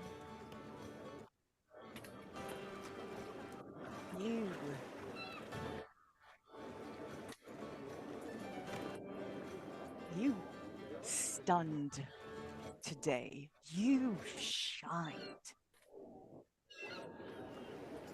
When you think about what's today all about, like, what are you going to do tomorrow? Because you know what you're going to do tomorrow. You certainly know what you're going to do the day after. You know where you stand in Cord's, eyes. And you damn sure know how Thunderfist felt about you.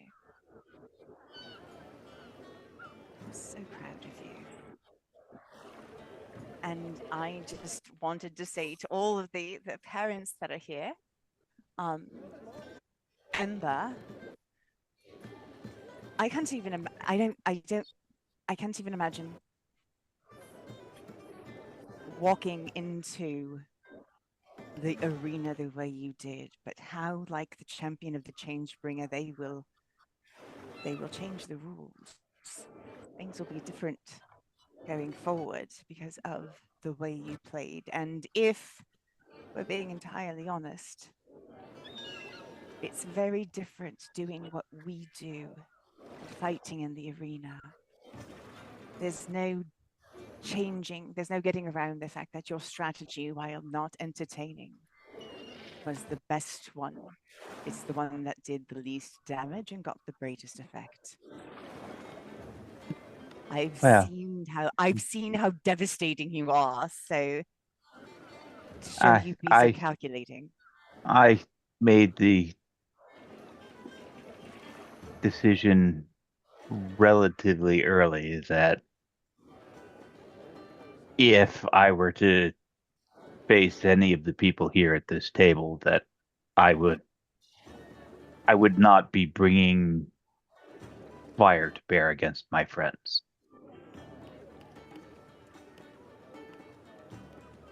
Did not go unnoticed. Our Okay. time in Isilra brought that a little too close to walk anywhere near that particular trap a second time. I will put forth, Ember, that it's very slight, but as you say, like, I made the decision early on that I wouldn't be bringing fire against my friends. Like, this is a very, not even necessarily to you, but maybe to himself, very subtle, like, nod from Lord Varnos at the end of the table, just kind of like, he seems to respect that sentiment, whether that's privately or openly. Very clear. But most importantly, here's to both Bahamut and their champion, and the Stormlord and their champion. Here. And I don't think we the get to leave out the train, Springer. and to the families that brought them and guided them and put them on the path that they are on. Antro, and I assume that final toast at least is said loud enough. We'll say that the Andagards were at least at the neighboring table. It's getting a little packed, but they're at least at the neighboring table and hear the toasts. Antro says, well, we'll drink to that. And he'll put up a glass, and all of the Andagards raise a glass. And then certainly glasses, even in the nearby tables, will raise glasses as well. And a large hurrah is sort of shared across the bar. Getting overheard isn't a problem because any toast that Ember makes, particularly in this environment, will be done with thaumaturgy. So getting heard is not a problem. Damn near getting blown away by that toast. They're like, damn, what a toast. Yeah, they hear your toast, and a glass is held high as you toast the gods and the families who brought the challengers to glory. And everybody surely celebrates that. Glasses are raised, hurrahs are made, and drinks are had around the entire bar.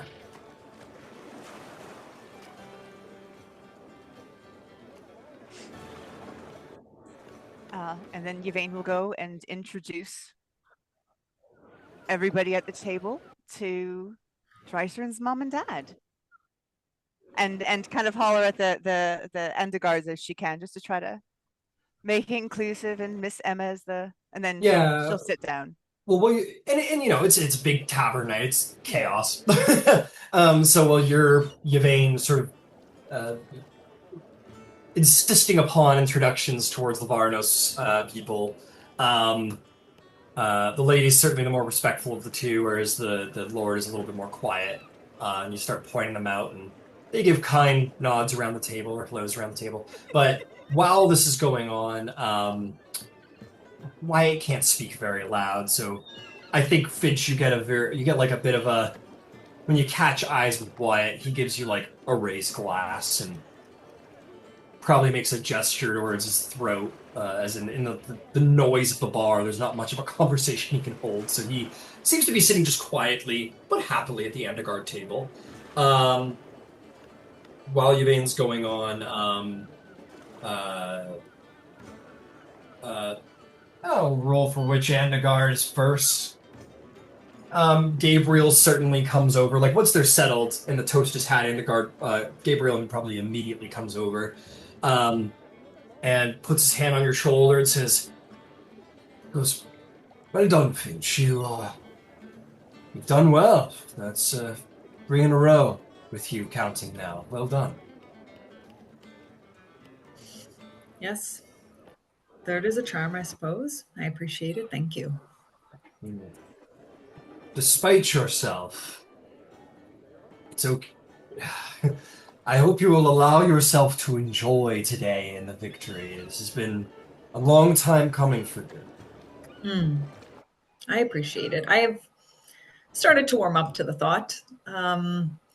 It's been very surreal. I feel like this is bigger than I realized, and I'm letting it settle in as nicely as I can.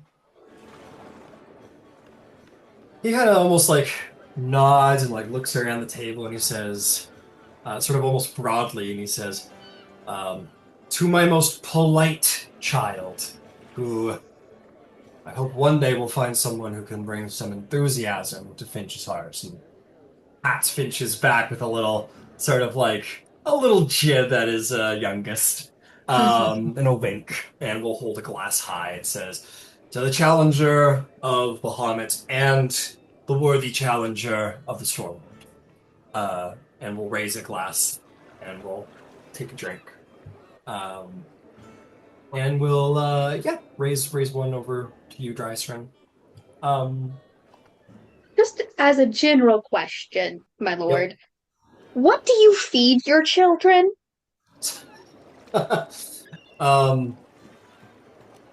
Nothing but faith and prayer wafers. That is all.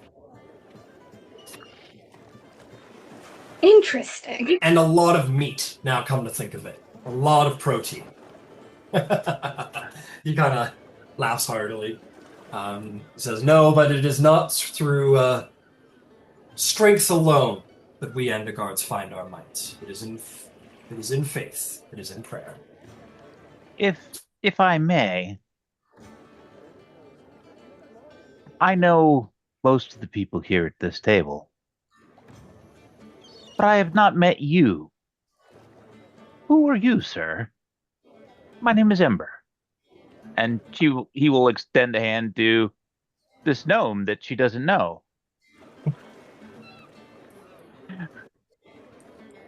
Sir Cedric Longwaffle II. Pleasure. A pleasure to meet you, and it's a pleasure to have you here. Has anybody gotten you anything to eat yet? I've sort of nibbled here and there throughout the festivities. There was much to choose from. Oh, dear. Let me get you something better. Well, thank you. I imagine you see Ember rise and sort of conspiratorially speaks with who is apparently his mother, though she looks the exact same age, if not younger than Ember. And two of them sort of briefly flee to the back, and maybe 10, 20 minutes later, Ember comes out of the kitchen having produced. I think a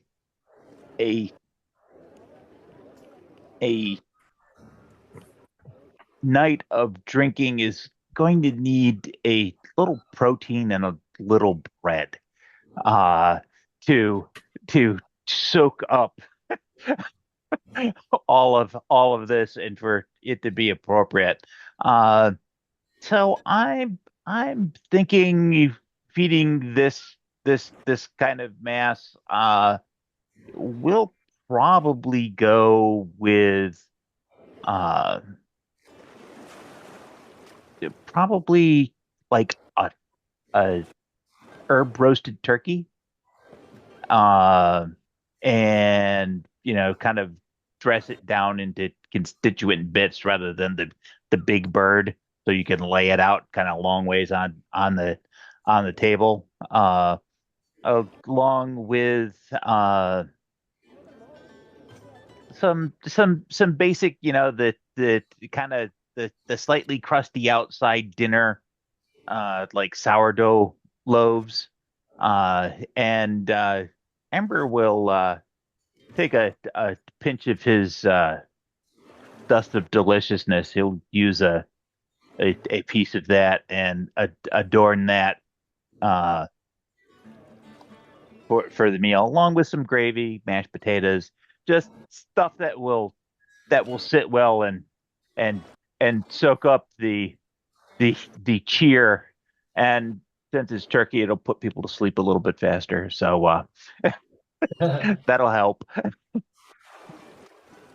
It'll keep the rowdy from getting out of control. We shall see on a night like tonight.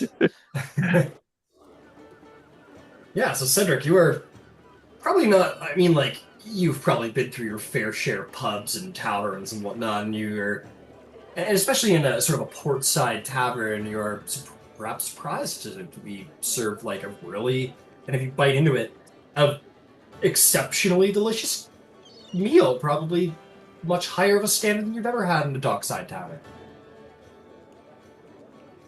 Fine meal. I thank you. It's amongst the finest I've ever had. This is your family's establishment. Yes, it belongs to my mother. She's much better running it than I was. We won't talk about that. It was a mess, but it's less of a mess now. It's a fine tavern. You must give my compliments to her. I'm certain that can be arranged. I have to ask, this group, you all seem close friends, and so many fine warriors amongst you. But Yeah, we've known each other for a little over a year. But it's been highly eventful. And not a lot of moss has grown on us in that time. I think I've And- lived similar years. And what have you? What brings you to the city of Amman? Well, I was telling Yvain earlier, I'm ultimately bound for Western, hoping to reunite with my sister. But I was directed this way by an old friend, an acquaintance, who knew of some of my past interesting years, and told me to stop this way. Well, And so I did. I'm glad that you stopped. Pleasure to make your acquaintance. Yeah, they're an interesting person. Always seems to know where people should be and where things will occur and how to give destiny a little shove in the right direction. I've learned not to ask too many questions, but if they've sent me in this direction, I can only imagine, well, interesting times as an interesting year maybe found here. I usually my chance encounters with them I soon find myself in exciting circumstances. Well, if you continue to cavort with this lot, that history will continue.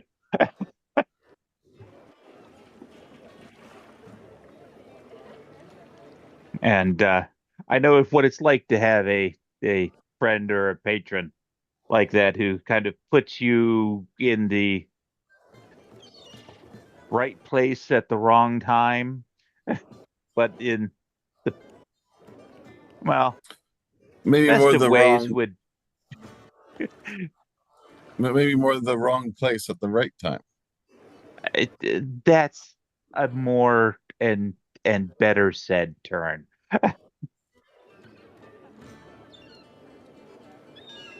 But if it's getting to Western that you need, we may be able to help facilitate that.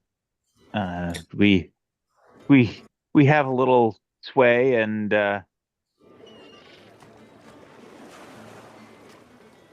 looking out It for is other folks is what we do. as I said, it is my ultimate destination, though not necessarily my immediate one. I don't know I find I'm both anxious to see my sister and also a little apprehensive. I suspect she will not be glad to see me. Oh, well, that's a pity. You seem quite likable. Perhaps she's the irascible one. No, the fault is entirely mine. Well, I was busy, as you say, not letting grass grow beneath my feet.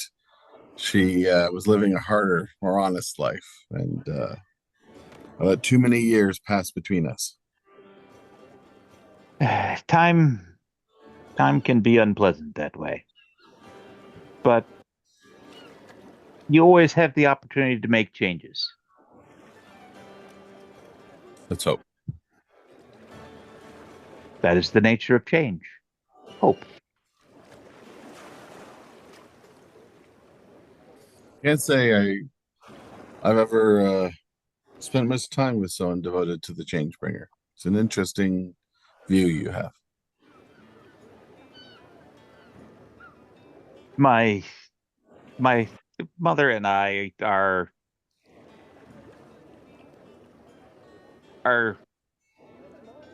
tied to, and she'll gesture at the the torches lighting the place, are are tied to fire. And it, that is the element of change.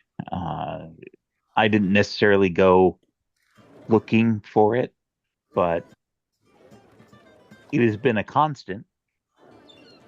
And particularly in the last year, there has been opportunity to see. Much like people can learn patience by giving opportunities to be patient, I have had opportunities to enact and witness change.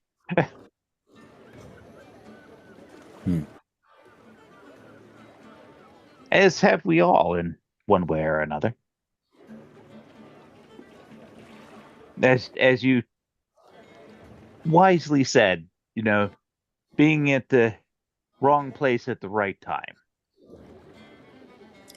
I seem to have made a career of it. Well, here's to wrong places and right times.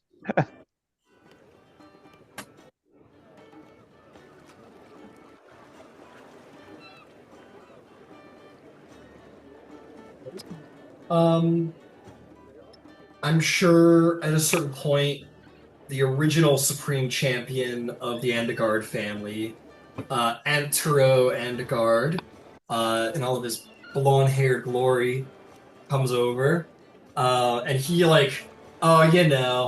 pain in the ass, big brother shit. He grabs your hand. He's like, Finch, and he's got you there in front of all your friends. How embarrassing! I am the supreme champion. You're I embarrassing know me. you are.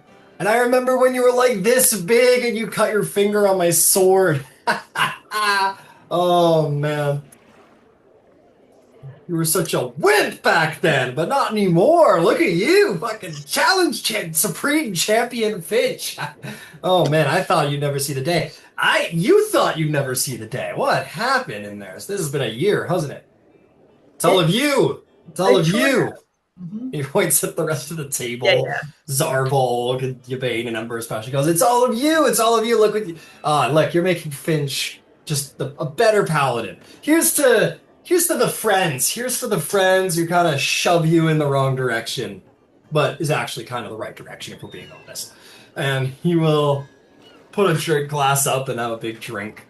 And he says, and of course, here's to the other challengers. Ember, Drystrand, well fought, very, very well fought. You'll have another one. And he'll nudge you, Finch, to see look who I brought back. And he'll kind of gesture over to the table where Xander's kind of sitting, not looking at you guys, just kind of sitting at the table. Is his father's trying to make conversation with him, and he's indulging, but it's clearly a little one-sided, and Trying to get his attention. he sees you and goes, Give you a little thumbs up. It's very indulgent. Like you can see he's like genuinely trying to like put on a nice face about it. Cool. Little shit. Yeah, I'm right. in a tavern in Stillben. Fucking got me running across the continent. Yeah, where did you end up finding him? Do I want to know the answer? Oh, Yeah. in Stillben. Yeah, Stillben. I've caught up with him in a tavern. Running all over the goddamn place. Silvercut Crossroad, Western. Well, It was honestly like a luck of the dice that I decided to go to Stillben instead of, some other places. But got him. Talked to him, nice. some sense into him. And where is his trajectory pointing him at this point? Because last he and I spoke, we certainly weren't seeing eye to eye on that. I feel like he needs to make better of himself, and it seems like he wants that, but then doesn't. He doesn't strike. He doesn't take the opportunity to pursue. This could have been him. This all could have been for him. He puts sort of like his elbow on his shoulder and looks around the table and says, Xander's been a bit of a shithead, admittedly. He's a kid struggle too. I don't know about airing his personal faith in front of all of your friends, We'll talk about it. No offense to anybody, just... They've seen him for who he is, but yes, we can speak later. He gives you a bit of a look. All right. Well, I'm going to go back to my table. Good job, everybody. Have a great night. You kind of leaves. Kingsley's here as well. Almost forgot about him. You're the most responsible of the brothers. There's so many brothers. Yeah. As requested, by popular request from the paladin themselves. But yes, they're all there. I don't think Kingsley or Xander come like seek you in the middle of your fanfare, but if you make eye contact with them, Kingsley very much gives you raises a glass to you. He's not really into all of the fanfare himself. He's you, and he's like, yeah, great job, good job.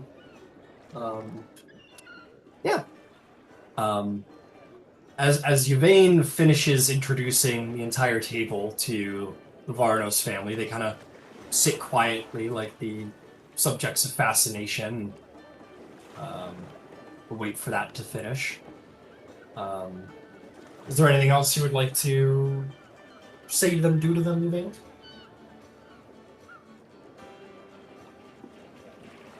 No, but it seemed a day for family celebrations. Got it. You definitely, like, as you're getting around to the end, like, the lady's being very polite. You're definitely getting this, like pretty, like, laser stare from the Lord, like,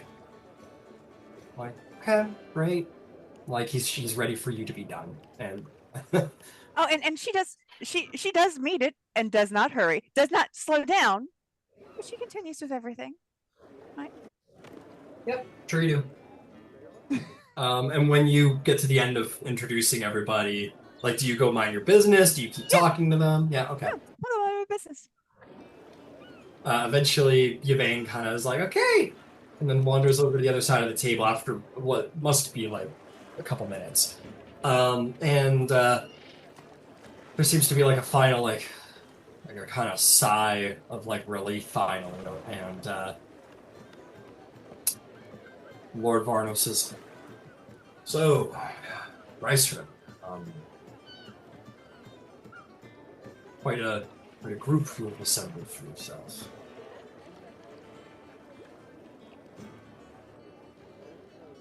If you remember the last time we talked? Yes. Yes, they are. Just meeting them for the first time.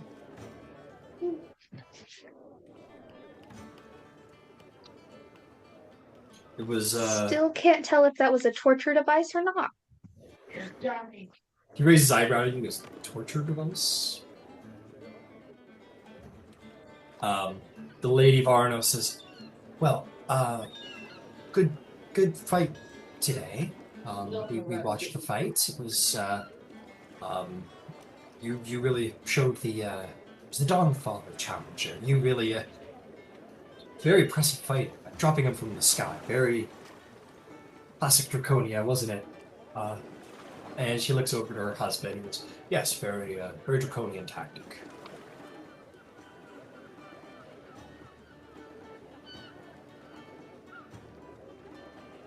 I might have been young. It was still my home too. The Lady Varnos says, "Oh, we know, of course you are. You're as draconian as we are." Lord says, "You're our daughter. If you don't like to admit it."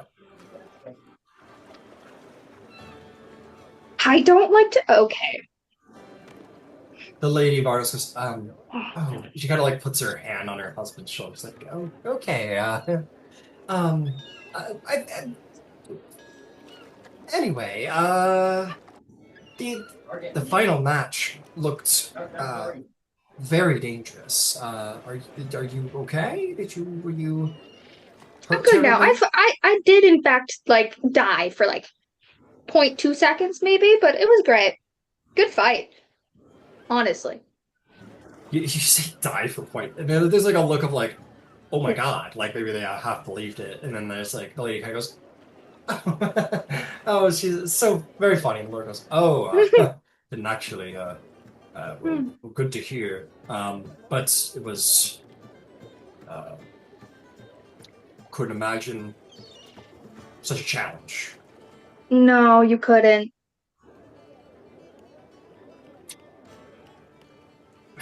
And he kind of huffs his frustration, clearly growing. He's poking him a little bit. It's at this point, a old grumpy hobgoblin emerges. Goes, "There you are, fuck." He was like, I tried to find you. "I was trying to find you." Oh no. And he kind of like, Lord Vardos is like, "Who is? Excuse me." He goes. He looks between the two. And he goes, "I didn't know you had a family." Rashkra says, "I didn't know you had a family. Unless these are coincidentally Blue Dragonborn fans." No. Meet my parents, Rashkra. He looks over at Lord Varnos. Lord Varnos looks at him, and they both go. And they both. And then Rashkra looks past Lady Varnos, goes, "Lady Varnos, it's a very good pleasure to meet you." And he'll take her hand and kind of be very presentary about it. She goes, "Oh, pleasure to meet you. Rashkra, was it?" He goes, "Yes, ma'am. I've been training your daughter for the day of challenging." The Lord Varnos is kind of like looking at him a little judgingly. And the Lady Varnos goes, "Well, I see. And what a fine job you did. I was impressed by our daughter's, well, frankly, how hard she could punch." He goes, "Yes, dry string can punch very hard," and you feel his thumb kind of digging into your collarbone there, and you're like, "Ah," like I know. You see his hand kind of comes up a little bit to protect his throat. He looks down at your dry string and he goes, "So you got your ass kicked, huh?" What's new at this point? He goes, "So?"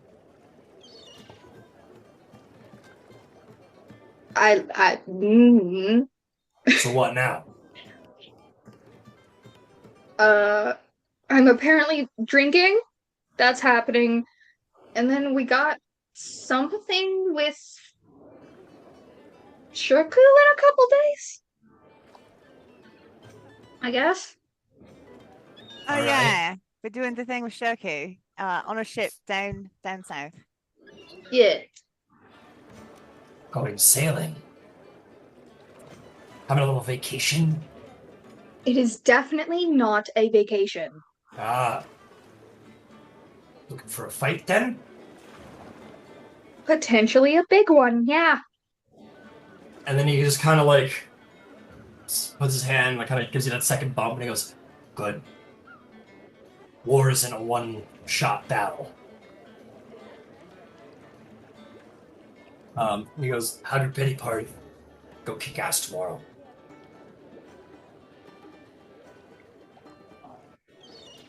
Sometimes I think you're in amazement, and other times I think you just. Ugh. He looks back to Lady Varnos, goes, "It's part of my charm." And Lady Varnos goes, and the Lord Varnos is like, not liking how much these two are getting along. And Drystring goes, "Well, I'm gonna go have my own pity party. So I have some shots that I need to consume over there. I'll be around. It's good to meet you, Lord and Lady Varnos. We'll talk later, Drystring." And you'll Yeah. look down the table and see you, Zarvog, and go.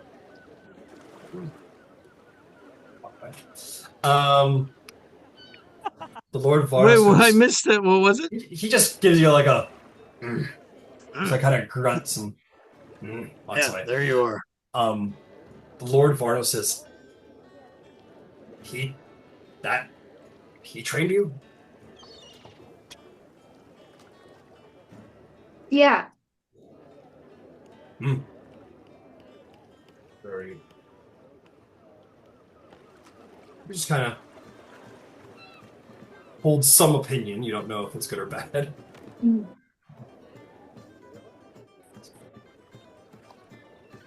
More support than some have been. The Lord Varnos kind of huffs as if he's considering to say something, and as he opens his mouth, the Lady Varnos says, it has been a lovely evening. Isn't that right, husband?"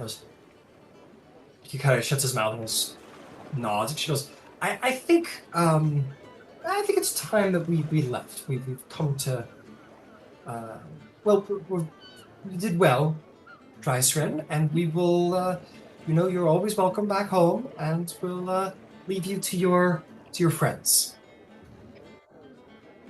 Lord Varnos kind of nods, and they begin to sort of rise. The Lord Varnos puts like a gold coin on the table for the drinks he had, or they had. Have a wonderful and safe night, Mother. And she smiles at you with the passive punch and kind of, "Let us go, husband." And the two of them make their way out of the bar with a little bit more haste than they entered, and will vacate. Stryshrin deflates. Just fully defeated. No more energy after that. That's too much emotional stuff. And with that, maybe we'll come back to this tonight, maybe we won't, but the tension of that flows away, and all that is left in the bar is good vibes. We got the Andacards celebrating. You guys celebrate, have some drinks. It's up to you to decide how much you enjoy your cups or how many of them you enjoy. But as the night flows on, some of you will find your way to a comfortable bed. Others of you might find you wake up having been thrown into a bed. Some of you might not have even woken up in a bed. Some of you might wake up to the Dawn Father's most cruel light the next morning. But either way, we will cease the festivities that evening. And as we arise the next morning, I'm sure we'll be to certain grunts and groans. But let us take our break. Let's take a 15-20 minute break. When we come back, we will see what's going on with your working corn tomorrow. Yay! I want to go around, and I want to find out just where everybody's waking up to. So, we'll make this simple enough. Put your hand up if you wake up in the Bastion because you consciously walked there and went to bed last. Okay, Rystrom, Inch, Rain. Very responsible. Oh, I thought I saw Cedric hand there. Okay, understood. Oh, Zarvolg, very out of character. Okay, now I gotta look at. I'm hearing Kiro and Ember didn't. So I was just gonna hit you two. Where do you guys wake up? In a field? In an establishment? Back home, but not really sure how you got there? Where do you guys wake up? I'm gonna wake up at the Spark because I'm gonna stay late to help Emma clean up and Such wholesome adventurers. So responsible. Unlike Fox Machina, you could meet them and learn something valuable. Truly. What about you, Kiro? Are you like fun? Honestly, she probably ended up like on a bench somewhere. Like she definitely once got drunk. Yeah. Two, she definitely got drunk, and then like once she saw that like no one else was there, she definitely attempted to make her way home. Realized she had no idea where she was going, and like found a bench to stare at the water until she fell asleep. I'm gonna say Beverly did too, because Beverly's like your sidekick these days. And at a certain point, you guys would notice that like Kiro and Beverly are just going. You're like, I come with the pal. They're well armed, very drunk. It's fine. So Kiro, you wake up somewhere you haven't been in the city before, but it's like a nice kind of like garden plaza park situation. You're on a bench. I think we'll say like you're like laid across the bench, and like Beverly is on the other side of the bench. Like your legs are like over Beverly, and she's like sleeping like head back, like mouth open to the sky. Um, and you kind of stir as the light of dawn father just fucking blinds you. Kind of begin to stir. She'll definitely like sit up and then try to look around and see where she is. There is definitely a headache. There is definitely like a why do I do this over? Why do I do this? It happens every time. You look to your left, and you see a guard. Is like in like maybe like 100 feet out in the field, and there is like these like three dudes who are like passed out in the field. One of them's missing their shirt. The other two have like Stormlord across their shirt, and the guy's got the end of his spear. He's like, "Come on, wake up!" And they're like, "Ugh." Fuck. That seems that this has been like a common place where people have come to wherever it is. You look off and you see like the sea and some ships going by. It's very, very early, very bright. You're not terribly sure where you are, but I mean, it's nice if it wasn't so fucking bright, loud. Birds She'll chirping and nudge. shit. She'll nudge Bev with her foot, kind of like definitely squinting, like it is too bright. Bev, wake up. Yeah. I swallowed a bug. I swallowed a bug. Oh, It's just, where are we? Ah. hell if I Like- know. Oh, shh. Okay. Oh. I'm so thirsty. It's about a third of the equation. She looks right So for you water don't know. skin. Just my So water skin. you what's don't know going where on. we are? I don't know where we're in a mon. She like points to you see off in the distance, like to your relief, you do see the Cloud Watch Palace in one direction, which is enough to get you home. But by the looks of things in the direction of the wall, it looks like that you are somewhere east, sort of like in the eastern part of the city. How did we get all? I don't just remember being at the Spark. How did we get all the way over here? I don't know. I vote we make our way back very slowly. Maybe find something to eat. Definitely find something to drink. That's Okay. not ale. Oh, Okay. all right. Two of them. And she'll shove herself off the bench and kind of pull Bev up with her, and they'll just kind of lean on each other. Yeah, exactly. Very slowly gets up and starts to walk. Sort of, you guys just look silently. It's loud.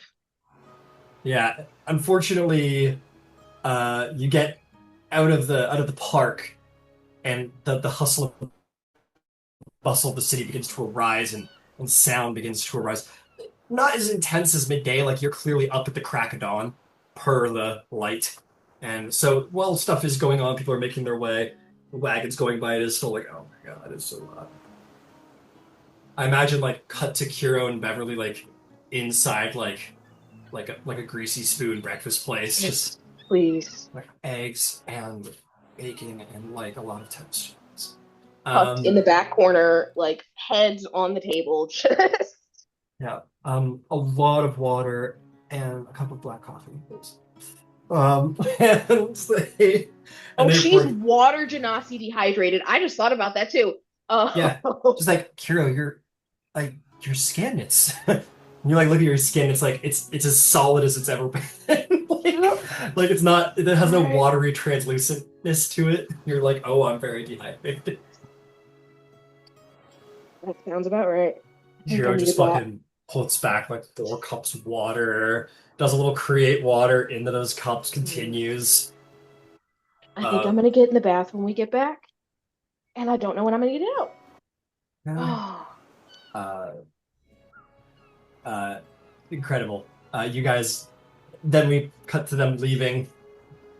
Yeah, you've got your sort of normal water genosity skin tone has returned a little bit. You're a little bit more flowy, a little bit more watery under the surface as it should be, and but both of you still miserable, and you guys make it back. You're the first people to wake up today, I'm sure, ugh. as you've gone up the moment the sun crests the horizon, and you guys kind of walk in while the place is still calm and quiet, and maybe only the gardeners have gotten up to work yet, and they're like, let's just go pretend we didn't pass out in a park. No one's gotta know. Okay, okay. And you guys just sort of drunk, super hungover tiptoe through, in which all of you like yeah, for sure know that somebody is coming in. You're like 2, 3 doors. No, yeah, that's Kiro and Beverly. Okay, okay, they're all alive. Great. You go back to bed, wake up and then everybody wakes up. Maybe 2 hours later, maybe Kiro and Beverly 3. Both of them come in like, hey, Mm-mm. what a Still pleasant too loud. evening. Yeah. It's still too loud. Yeah, it's still too loud. But yes, eventually, as there has been a dining room installed, I think more importantly, Cedric, you're taken outside the city walls. Most disconcerting.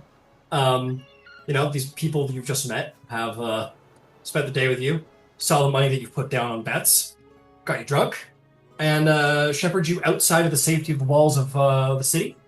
You're like, it's getting worse and worse.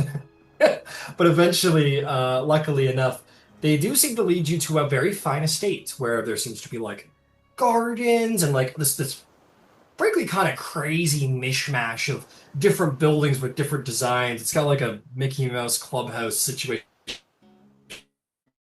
where it's like there's, oh, that's Goofy's place. That's so it's just like this amalgamation of different aesthetics and designs all meshed into like this single bastion compound. And you were shown to a guest room, and you were like, oh, this ended up not being quite as sketchy as it should have ended up being. And yeah, you get some sleep. You wake up the next morning, and you're presented with a house-made, very delicious breakfast as everybody sort of moans and groans as they enter into the dining hall. And things worked out, kind of.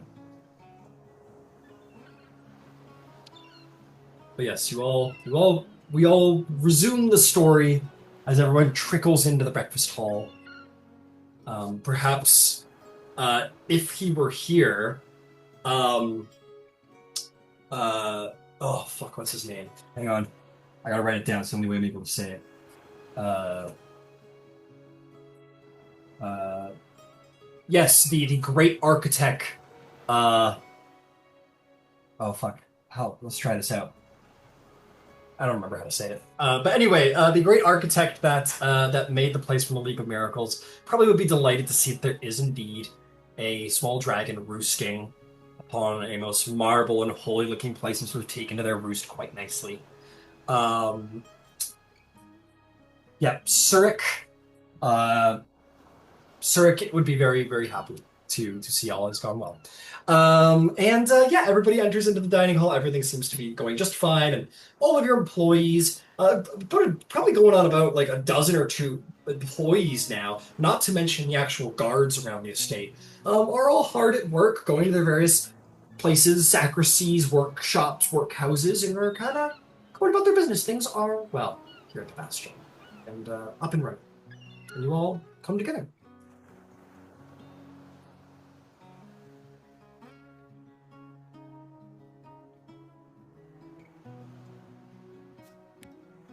Morning. I don't know if it's too early for everybody to talk yet, but Evie, did you say you had something you wanted to say? When we've got everyone here, yeah, there's something I want to do, actually. I don't know how long we've got Finch, so I just wanted to make sure Finch is here. But until then, what are the plans for the day? I need to get Ember and I need to get fitted for a wardrobe. Sarvol, you're going to need some clothes. Also, Drycerin, you'll also need to be going to Elindra's. Sorry, dear, sacrifice was necessary. I don't know if we want to stop at Gilmore's, but it seems like that's usually what we do before we go break shit, so. I absolutely need to. I need to have something taken a look at and get a repair done.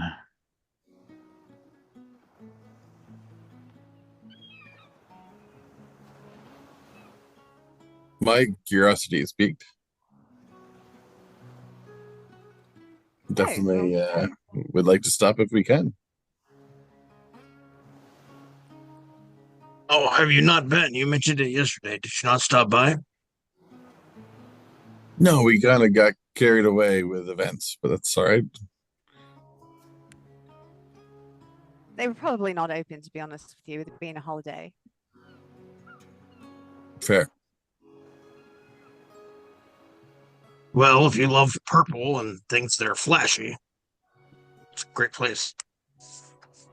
Things that are magic that do wonderful things.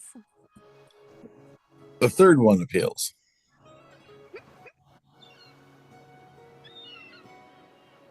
I admit I've actually gotten quite a few items from there. It is a very handy shop.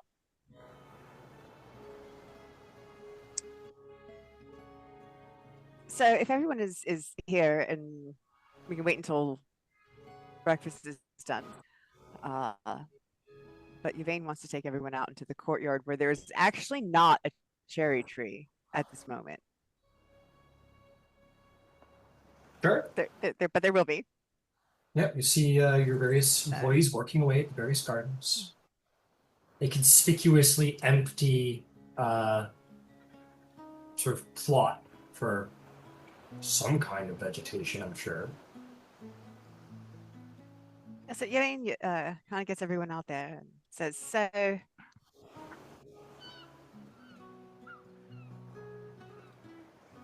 we've been together for a while and we've done a lot. And when we got on our road together, we did it at the cherry tree in Zephyr. And I knew that we were going to want a home eventually, so she'll plant the seed and drop a plant growth on there. And there will be many of you have walked out of this particular cherry tree, or one just like it in Zephyr. Casting plant growth? The spell plant growth? Yeah, I can do that, or I can do Druidcraft. Either one will grow a tree. Well, not instantaneously. Like it'll sprout, but it's not gonna you're not gonna go and then the whole tree will emerge as if it's been there for years. I mean, do I need to spend 8 hours focusing on this? No, it's just it won't, like, neither spell will do either thing, I believe. The plant growth makes the ground, like vegetation grow twice as quickly. Plant growth will let it sprout and bloom. So for flowers, absolutely. I don't think you're growing an entire tree. You let me do it in the Platinum Sanctuary, but okay, never mind then. We just retcon say it didn't happen. Well, I mean, as a druid, this is how nature starts. If you want to snap your finger and like Well, tree will no, sprout into a little sproutling and begin to grow. I'm saying that you allowed this before, but that's okay. Like I'm not fighting it, but let's just not waste the time with it. So you're just canceling the whole thing? Yep. Please. Okay. All right, sure. Hey, apparently never mind. We will continue with breakfast. Is there anything else you guys wanted to do at breakfast? I guess while I've got everybody here, certainly haven't spent as much time with some of you. Originally, when these four of us were here, and he kind of gestures around to Yvain and Ember and Finch.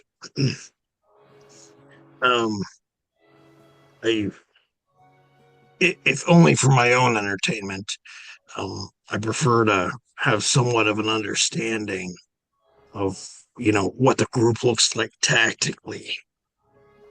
I've spent time with these folks, but I've seen Dreiser fight in the ring, obviously, and I had a little sparring match with Kiro when they first arrived, but it sounds like we probably, with this whole champions of the betrayer gods thing looming, it sounds like we may or may not have some combat upcoming. So I was wondering if you could kind of fill me in so I can get a mental picture on, I guess, the roles that you see each of yourselves playing in sort of a team combat situation. Well, this is being said. Cedric turns to Ember. Did he say champions of betrayer gods?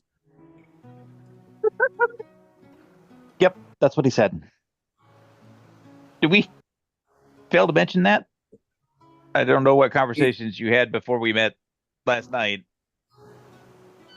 The talk was more of, good times, ale, food, that sort of thing. I'm pretty sure there was no mention of betrayer gods.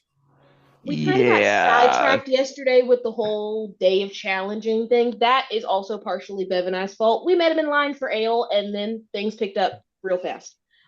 Oh, I remember that letter was like, but never mind. Yeah, no shit. Let's get crazy. Yeah. Champions. Yeah, we kind of have a to do. And that's the nuts and bolts of the to do.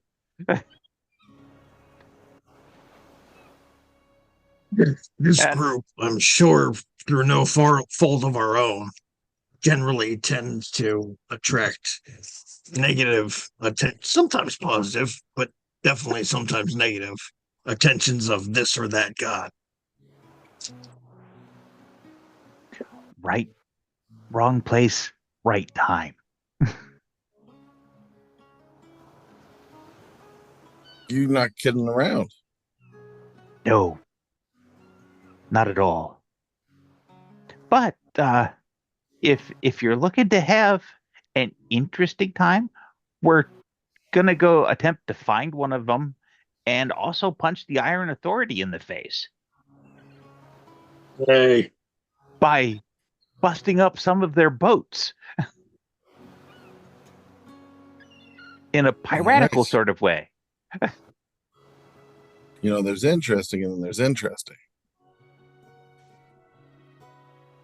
I know a certain somebody, and the next time I speak to them, we're going to have some words. But all right.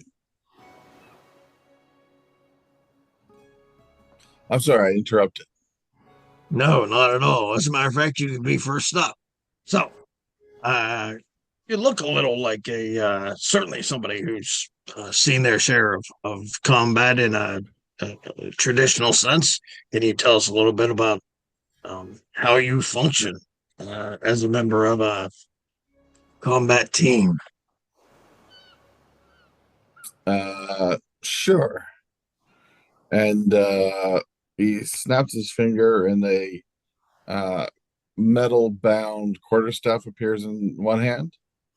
He snaps the other, and a very 300 Spartan type shield appears in the other. Generally, I stop them with this and I whack them with that. That sounds And I throw, effective. Are you? and I You're throw a adept little at bit of protecting magic on yourself, top. then. Yeah. Fantastic. All right. So we have a shield bearer.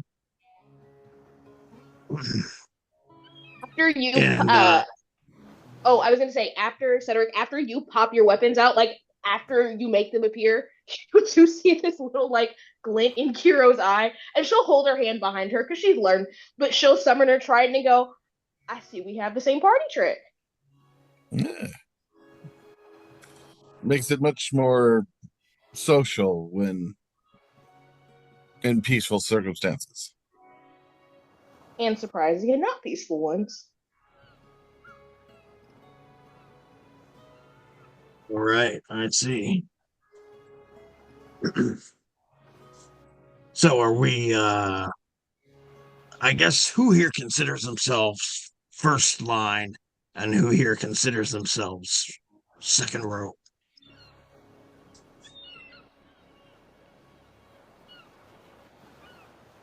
I've got to at least be close enough to hit him with this. All right, first line it is. Finch, I think we know where you fall.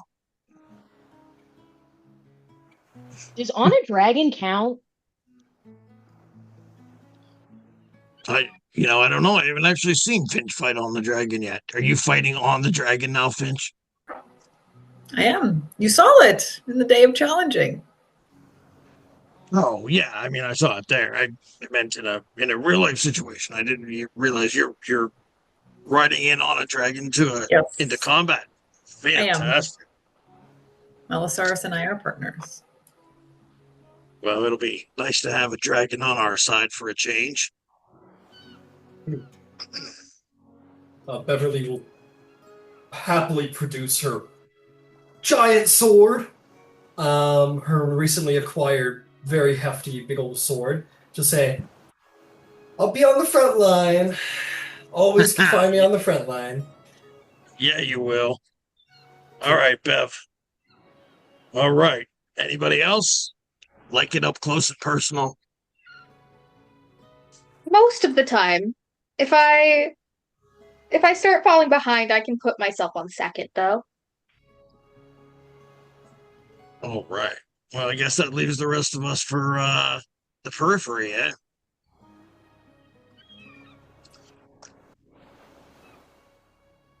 Fair enough. Now I can start to play my little imaginary games in my head.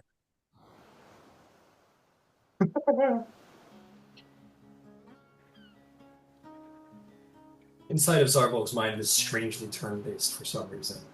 Not that that's how combat actually works. Yeah. Zarbolg's on the side pulling dice. Okay, sweet. What's he doing over there? Cool. I am gonna be actually bring an extra set of boots that I was gonna borrow and then totally didn't borrow and be like, I'm so sorry. Here are those back. No problem at all. Thank you. It seemed that you had some effective boots on you in the arena. Yeah, they're pretty nifty, I think. Yeah, those aren't too bad at all. Nicely done. Also, Yvain, why am I a sacrifice? What? I was gonna be sacrificed to clothing? Elendria, yes. Yes. Oh. Elendria was cross with me and Ember. So we're bringing you in Zarvolg as tribute. Does that mean the Bev and I Oh, get to stay yay! here? Wouldn't it be wild if today was the day you found out that she's literally like a fiend worshiper? It's like, oh, the sacrifice, wonderful. Oh, yay! I'm a sacrifice. Like, okay, No, I no, know no, this looks, we're not in with it. It'll be okay. Elendria's good graces. You like Elendria's clothes? They don't itch or scratch or anything. Yeah, that's what I was gonna say. It'll be okay, Dreiser. And I'm not much of a clothes horse like Ember is, but he did once gift me some clothes from this lady who was kind enough to make me clothes that are very comfortable and that move very well. So she can do practical as well as fashionable. They need not be mutually exclusive commentary.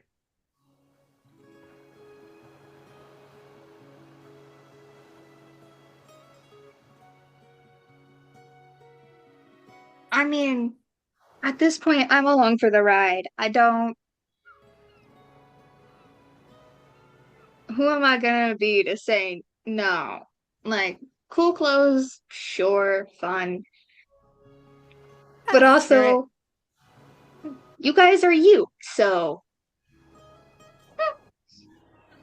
And we'll be going to Gilmore's afterward. Everybody loves Gilmore.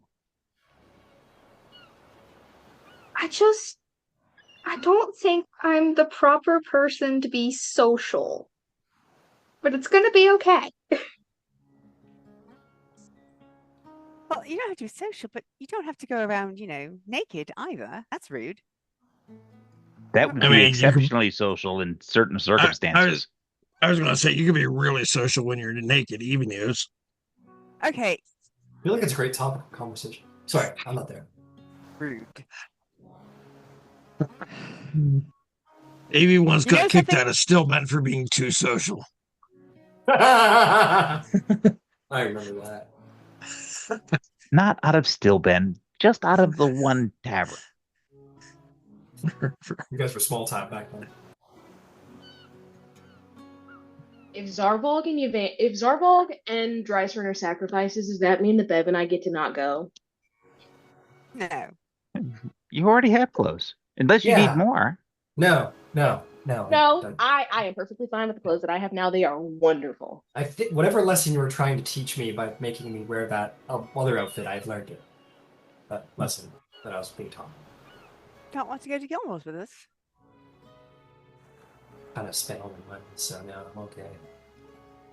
All right. Well, thank you, though. I'll hang out, but I'm okay. Oh, yeah, you come hang out. You're welcome. You're always welcome. And Zarvo will kind of bend his head and like semi-whisper toward Yvain. Can't Bev always just decide how they want to look? Yes, but not the costuming. Yeah. Oh, she can't do clothes? I don't know. I don't know either. I don't know how this thing works.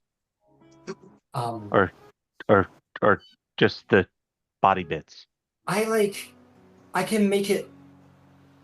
She actually goes like a little red, and then she goes like, I mean, I can make it look like I'm wearing clothing as long as it's like, skin tight, or looks like it's skin tight. It's not actually clothes. You know what? I forgot something actually. Everybody's being social today, apparently. Cool. That's so cool. How about you, Cedric? Do you need a change of wardrobe? He looks down. I'm feeling strangely judged. No, not at all. If we have to go, and I have to go. And Yvain has to go. But if you would want a change of outfit, I don't know what your particular proclivities are. I happen to know arguably the best tailor in Iman, hands down, without question. Gilmore shops there. To give you an idea, the guy who has fabulous magic everything buys his clothes there. I've never seen cause for other than I have. And that's perfectly acceptable. But we were all talking about it, and I would hate to make you feel like you were not included at the opportunity. I've never had You someone might say you might want acceptable to and come feel along, insulted take a before. look, see if something catches your eye. You never know. Again, that judged feeling. Well, if we're stopping there on the way to this Gilmore's, then stop we will. Fantabulous.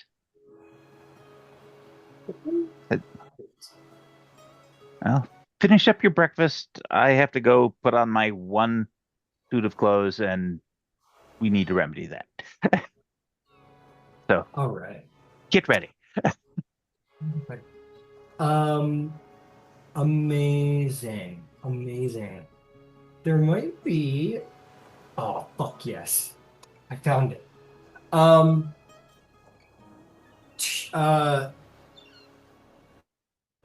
Three messages find their way to the bastion. The first of which Tally puts in your hands, Ember. It says, now the halfling sort of, I guess I'm the manager now. I don't know. Seems to be kind of the way of things. But got a message from it seems like Cloud Top. So there you go. Last Oh. fancy seal and all. Well, let's take a look and see what that is. It is a letter signed and stamped from Lady Allura Vaisuran, the Master of the Arcana. I will post it in chat, but it says, to the Aurora Concordant, on this day of challenging, I extend my warmest regards and heartfelt admiration for each of you. And on the streets resound with cheers and rivalry, but it has been your courage and wit and your bond of companionship this last year that I celebrate most keenly today. However, the contests unfold. Remember that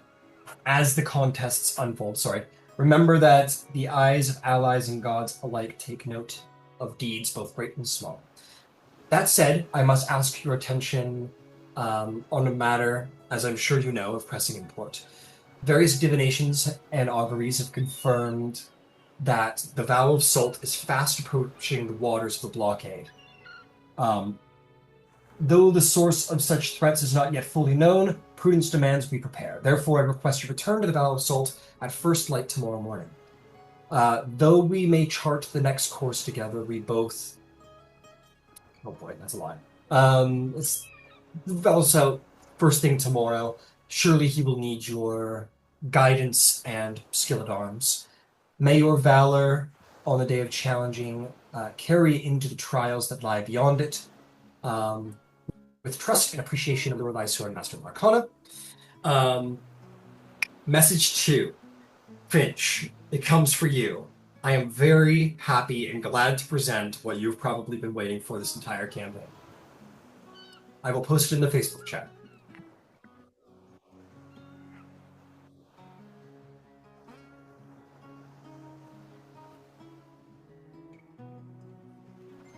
You're following up about your dragon's extended warranty. Not quite. Even better.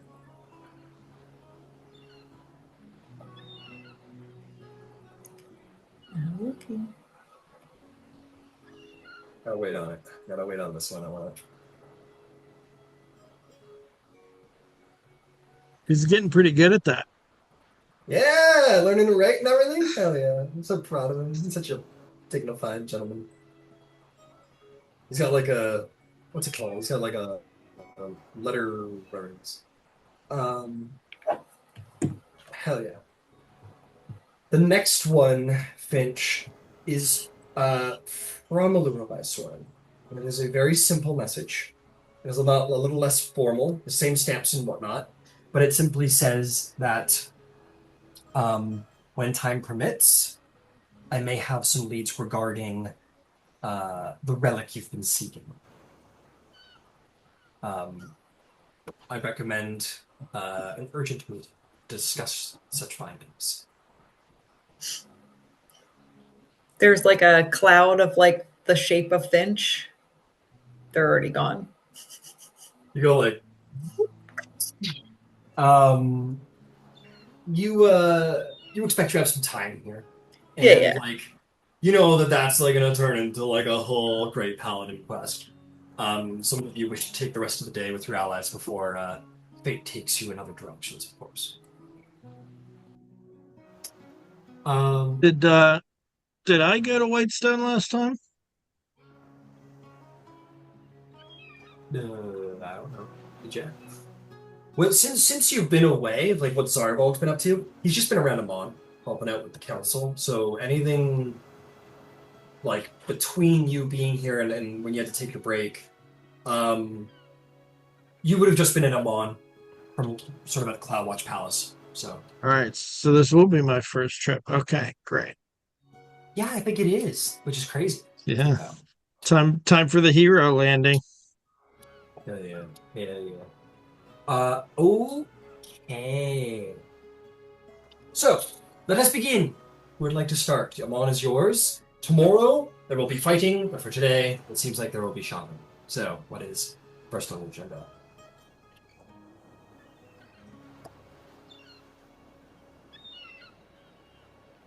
I think the plan is Alindra's Gilmore's All right, let's head over to Lindra's. for as many people as want to go. Fair enough.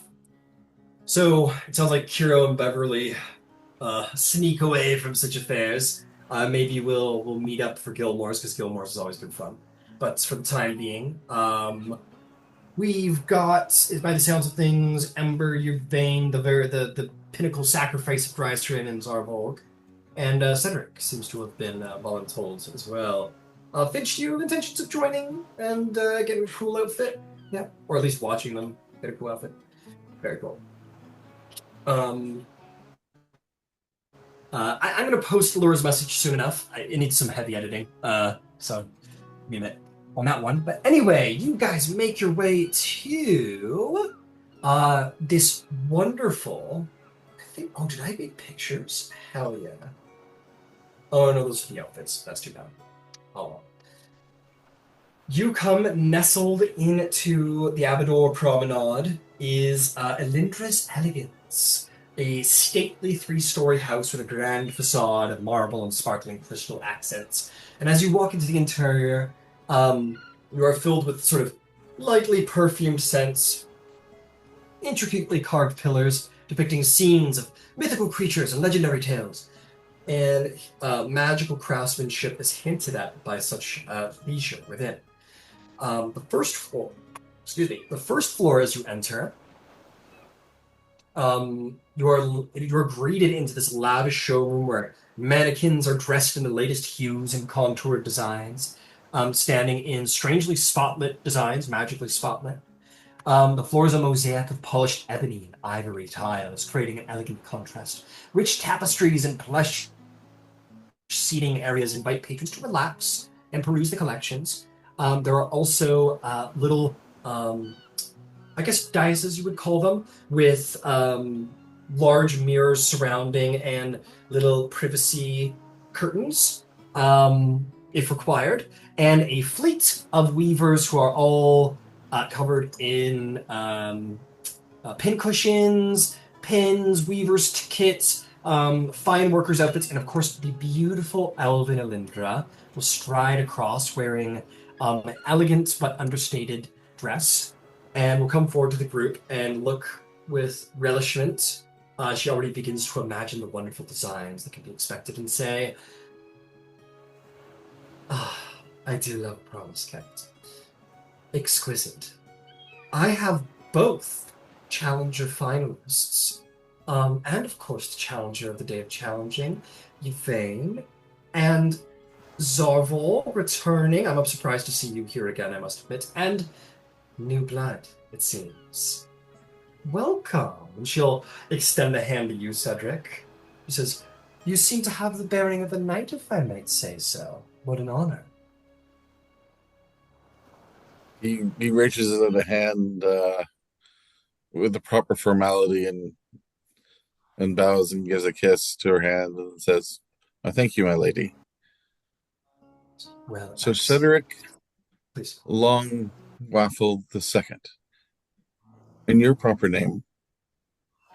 And she'll smile at that. I think this is the first time she's actually been asked her full name. She would say, oh, I am no noble, such as yourself.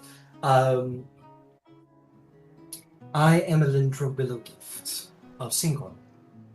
Pleasure. Pleasure. And I assure you, there is nothing noble about me. My title is one of deed, not of birth. Would that not make you all the more noble than some of these peacocks that we see up in the high districts? Well, you flatter me. That is my job, after all. And it's also my job to dress so. And it seems that you have gotten yourself into being the first to be fitted. She says, well, all of you, let us see if muscles have grown or shrunk, or bellies have tightened up since last. So let us get a refitting done. Each of you, as the fleet of assistants descend upon all of you, you are all brought up to your sort of private alcoves with these like 180 mirrors. You are helped out of any baggy clothing. You're not stripped down to your skivvies necessarily, unless it is entirely necessary. But certainly enough that correct measurements can be made. So you are helped out of your armor, Cedric. You would be helped out of your armor as well, Finch. Oh, yeah. I was told that this was acceptable. Oh, you were lied to, dear. He specifically said acceptable. Well, whoever he has played quite a joke on you, I'm afraid. How are we supposed to get your measurements if your physique is hidden under so much plate? Clearly uncomfortable with someone discussing his physique with him. Again, I feel judged. You are not judged, not here. I can assure you that we are nothing if not professionals here. If you require a little space for privacy, it should only take a little while. Only a minute or two to get the proper measurements, and then you may put your armor back on. I just wanted to buy some magic.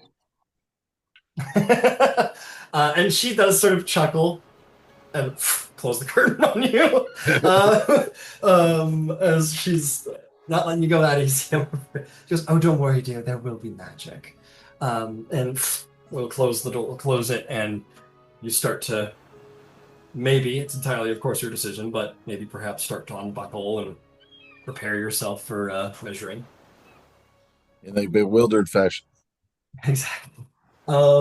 All of you are checked for measurements. Some of you who are more frequent, it happens rather quickly. Ember and Yvain, it happens rather swiftly. I'm sure there is similar crowbarring when it comes to trying to get Finch out of their armor for proper fitting. And Zarvol, perhaps you reluctantly understand what is supposed to happen here. They do manage to come in with measuring tapes and skillfully wind the measuring tape around your different proportions. They're very thorough.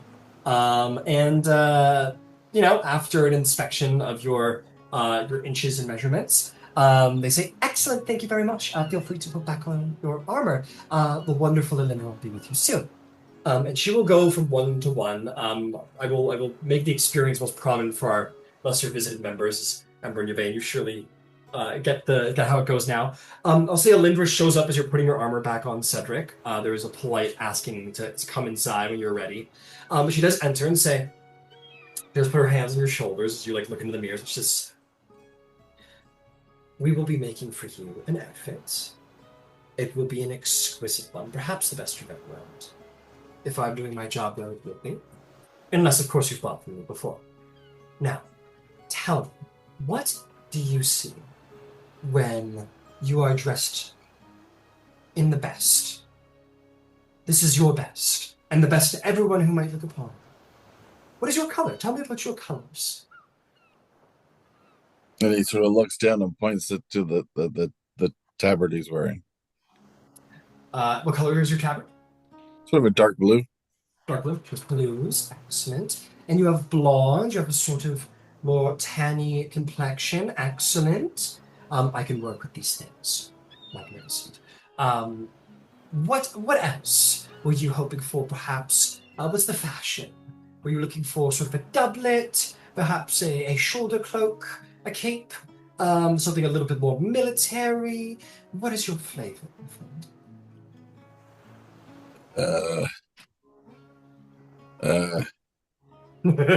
Comfortable, not too flashy. Well, comfort shine to the end shit. Flashy, I can make no promises. It will be understated, I assure you. You will not be dazzling as you walk down the street, unless, of course, you want to. But in the meantime, I don't really dazzle. I'm starting to get an understanding. Your mild manner. It's very tasteful, may I say. We will be sure that you are. It is subtle in the head turning that you do. Subtle's good. You see, there's a little bit of there's definitely like a little bit of a polite battle going on here. You're in a little bit of a polite battle here, and she's like, very well. And she will begin to talk to her seamstresses. Similar thing happens. We'll say Finch and Degard. Have you? I know that you are certainly friends with some of my more regular shoppers, customers here. Have I had the pleasure of dressing you before? I believe not. You have not. Well, the pleasure is certainly mine, and I hope soon enough the pleasure will be yours as well. So, please tell me, what are your colors? What are your preferences? How can I make for you the best garment you've ever worn? Oh, I don't think anyone's ever asked me that before. And at the same time, I don't think I've ever cared about what I've looked like. I've had other people care for me. I guess not every customer can be like Ember and Yvain, but it's a high bar, I suppose. But regardless, let us pretend for a moment you like this sort of thing, quote unquote. What is it that you like as you pretend to like it? I find it's best to pretend you're playing a role of someone who... Cosplay. Exactly, like cosplay, but for rich people and with much more expensive accessories. See here, I've always been fond of blues and greens, like earth tones are very nice. Blues and They greens. complement my eyes. She looks into your radiant, glowing, fucking crystal Big blue yellow eyes. She's like, okay, very well. Blues, greens, earth tones, something to complement your eyes. Dare I ask, are we incorporating any platinum? Maybe a little. An dragon, accent. Some little dragon motifs, maybe. Of Perhaps course. perhaps subtly understated, Yes. or okay, Understated. Of course, yes. I mean, a big dragon. I mean, what is the gap? No way. Anyway, and she will. Who's this? Winners. And she will. Yeah, it goes. Okay, I think I can work with this. We'll see what we can do for you. As for the overall design, is this sort of? Are we going for something masculine, a dress? Are we doing something military, like a? What are your thoughts? I think I usually look best in a suit. Very Not well. too stuffy, not very military. Mm. And I trust your creative vision. Well, thank you very much. I like to think I've gotten as far as I have because of that very thing. So, Of course. thank you very much. And I will get to work immediately. Same thing, Yvain, Ember. Yes, Drystrand, absolutely. Just now, Challenger Drystrand. A pleasure to meet you.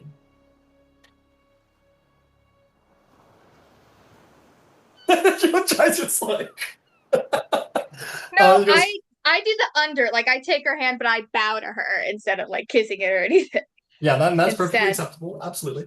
He says, so, readdressing you to the Nines. Now, I have had the pleasure of dressing Avanos before. Now, my query is, what is Drystrand? What does Drystrand want to show the world as she dresses in the finest of finery?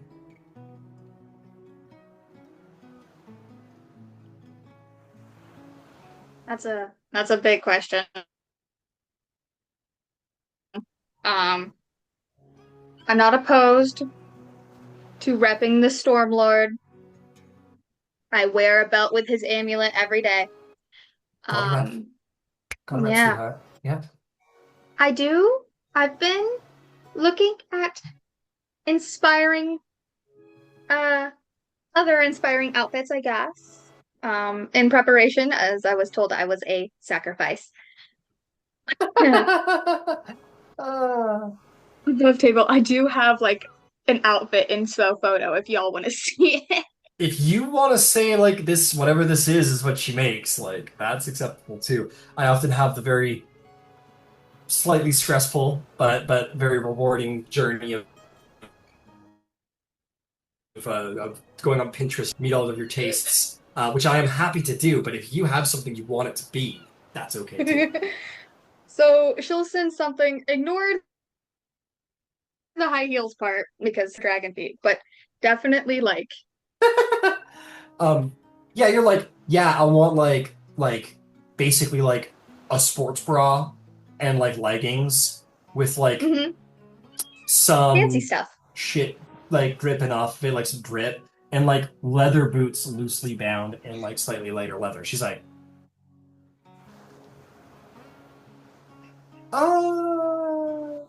no, I'm afraid not. No. But I see what you're going for, and I will do my best to accommodate your wishes and also create something of a standard that I am used to producing. Of course. Of course. No offense intended. I just don't make barbarian armor is all. That's not really my niche. I'm very used to talking with my fists, not with words. This I can work with. Rep the Stormlord, talks with fist. You want to show off your abs, I get it. Yeah. Okay, we'll see what we can do. I also kind of need freedom of movement. I don't have that spell prepared, unfortunately. No, like... I know. Yes, you want to punch somebody and somehow your outfit not to her. Ah! Ember comes out looking magnificent already. Throws the curtain back while she's still making her way through Drystrand. Like, he's into our English Red Assassin's Creed collection for the year. Incredible. Amazing. So, okay, Rep Stormlord. Okay, excellent. Understood. And yeah, we'll say since like you two are the regulars, Ember and Yvain, like you know the process and you move through it a lot quicker. And while these probably will not be produced today, they certainly can be produced. Souls. Just okay, excellent.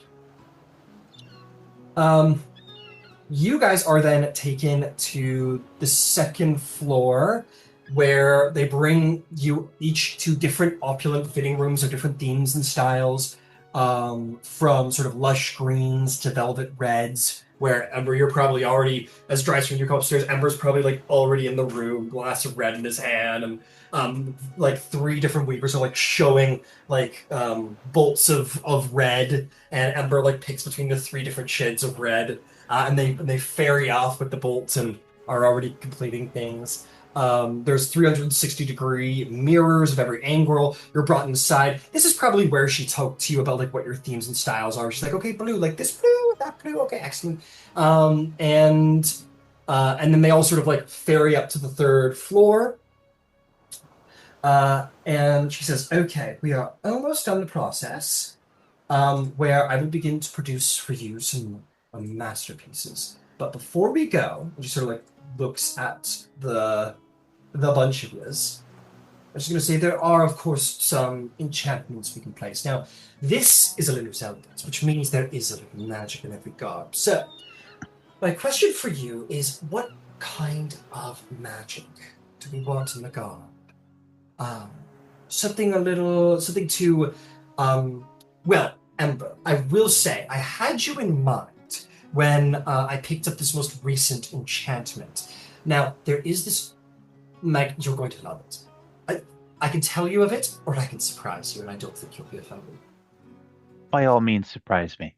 Oh, I you're have so kind. complete and total faith in your aesthetic choice. Magnificent. Fear not, only one of the 3 will possess it, so as not to overburden you with the singular surprise. And when it arrives, Ember, I'm going to say... Oh, it's got to be the one with the cape. So the first one you sent there, when it appears, just from like almost like the tips of the cloak, as if the cloak itself sort of goes from this like beautiful red material and like becomes sort of blackened at the tips and sort of like creates this sort of train of like smoldering smoke behind you, kind of giving you this like fiery Oh, burning. So it is awesome. technically considered like smoldering. It has the smoldering enchantment. Which means that odorless smoke seems to kind of like rise at all times. And when you're stationary, it kind of dilutes and just kind of like lipses off of your shoulders just a little bit. But when you walk, it's a little bit more stated and it kind of floats behind you. Awesome. Incredible. She says, I of course have an option if any of you find yourselves for any particular reason needing to get the garment off very quickly. I do have an enchantment that will make it fall to the floor around your ankles instantly, if any of you require such a thing. You, of course, can tell me about that privately, if you ever wish. And another enchantment we have is, of course, basic illusory. If there's any sort of illusory element would you want to have involved, simply let me know. Perhaps, and you've had one before, Yvain. I've made for you a star dress that as you walk, the night sky sort of travels across it. Excellent, glad you liked it. And such things can be arranged. So, if there's any specifications you would wish, please tell me now. If not, I will have my fun.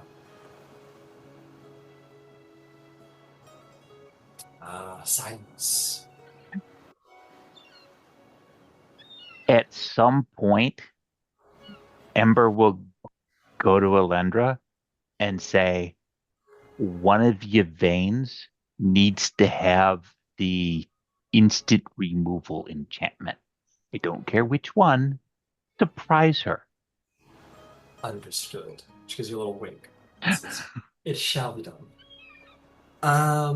And with that, she'll say, now comes to the sad part, where I must ask you for money.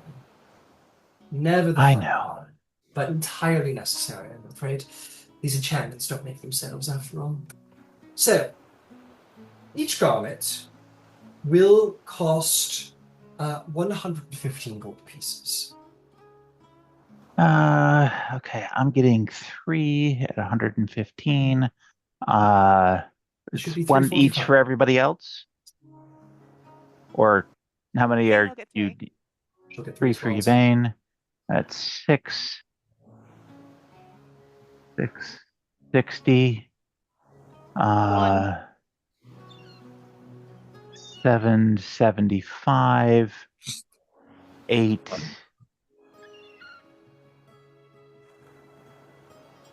900. 1,000. For Finch, 1100 for Cedric. Yeah, Tack will pay for it. Marvelous done. And as about a little under 1,000 gold is put down, Alindra looks very happy and she says, "My darlings, you will not be disappointed. My favorite customers. For Ember and Yvain, you always give me fun projects, things I'm good at, you let me show my flair, and you always bring for me exceptional and worthy challenges." As she looks around at the other four who surely have challenged her sense of aesthetics and doesn't seem to be displeased by it either. And for Zarvol, just because I want to get us out of here, Zarvol, Yvain, and Ember, well, Ember, it sounds like you're already covered. So really, Yvain and Zarvol, just shoot me a little anything you might have in mind, or maybe you have your own ideas, and that's okay too. Let me know, and I will Pinterest away for it. I will send some ideas in the next day or so. Perfect. With that, you guys all find yourself out of Alindra's with like a little like mocktail. And you guys are like, "Oh, that was a nice touch." You got like a little mocktail, a little umbrella. The second, you're like, "Oh, a little tiny umbrella? That's a nice, I've never seen that before."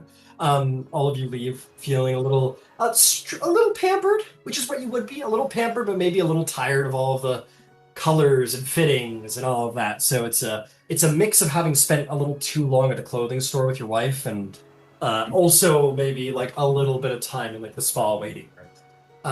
So it's kind of a combination of the two. In which you make your way down the way to where Mama Yvain and Papa Ember have promised the children that they get to go to Gilmore's if they're good. And the rest of the party will find themselves standing outside of the blue facade of a single-story corner building. It has a number of glass windows that show off beautiful vests, daggers, wands, very accentuated, marvelous inventions that you wouldn't find in any normal blacksmithy or anything like that. And as you walk through like the 70s bead door into the interior, it sort of almost lights up before you, like this place was meant just for you. I imagine like if Gilmore had the like when you open the door, it goes ding. It definitely goes glorious, glorious, glorious. That would be like the soundbite. But no, there's no soundbite. You open it up and find yourself strangely standing inside of a 3-story building, which is not what it was outside. That's crazy. How magical. The 3 stories are filled with magic items, filled to the brim. There are like it's like fucking magical Walmart in here. There are lines of like different kinds of wands, potions, scrolls, armor, weapons, anything you can imagine is here. I will, as always, roll a dice to see what kind of employees are in the building today.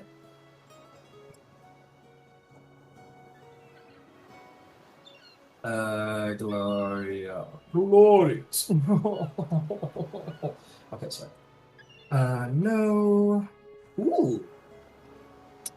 Actually, guys, today there's going to be someone new. There is, of course, always the permanent Amon fixture of Jerry. There is... Oh, what do we got here? You see Jerry's there. There is like another gnome working there. There's also another gentleman who seems to be kind of in charge of everything. He is this blonde half-elven man in a... he's got like the white sleeves under a tasteful tan vest. He looks to be about middle-aged, and for a half-elf, that probably means he's around a century in age. And pretty attractive individual. And this guy's sort of meandering around. Jerry sort of comes up to you all and goes, "Oh, Mr. Van Zyl, it's good to see you. Oh, and hi, everybody. Oh my God." And suddenly, for the first time in his life, he looks like he's slightly more awake than normal. And he sticks his hand out to you, Finch. And he goes, "Supreme Champion Finch Andegard, it's an honor." And his hand almost shakes as he touches yours, and he He shakes your hand. He doesn't let go for a little awkwardly too long. He goes, I saw your fight. It was truly incredible. It's an honor to have you in the store. I'm shaking your hand a little too long. I'm sorry about that. But It's okay. But, It's okay. It's a pleasure. It's a pleasure as always. It's a pleasure. And he'll look over and he goes, his eyes will go even wider. Oh, Challenger Dreister and Varna said a pleasure to see you here again, I believe. We've met before. It's such an honor. I'm going to shake your hand a normal amount of time this time. Okay, great. And Ember, I know you quite well, and you were a challenger as well. Please, please do not take this as rudeness. Give me just a half a moment. I'll be right back. I just got to check with someone. And he scurries off with a excitement and energy you've never seen this man ever possess in his entire life. He runs over to the blonde individual, making some very subtle gestures in your direction.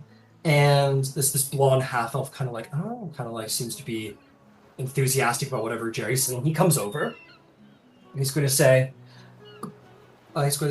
"Good afternoon, my friends. Allow me to introduce myself. My name is Darius. A great pleasure to have you within our shop. I am aware that we have some challengers from the day of challenging here today. Let us say then today, for one day only, let us have 25% off on the whole store for my challengers. For one item each. Let's not go crazy. But yes, for one item and one item for each of you, please take a 25% discount on behalf of myself and Gilmore. We are most honored to have you in our shop today."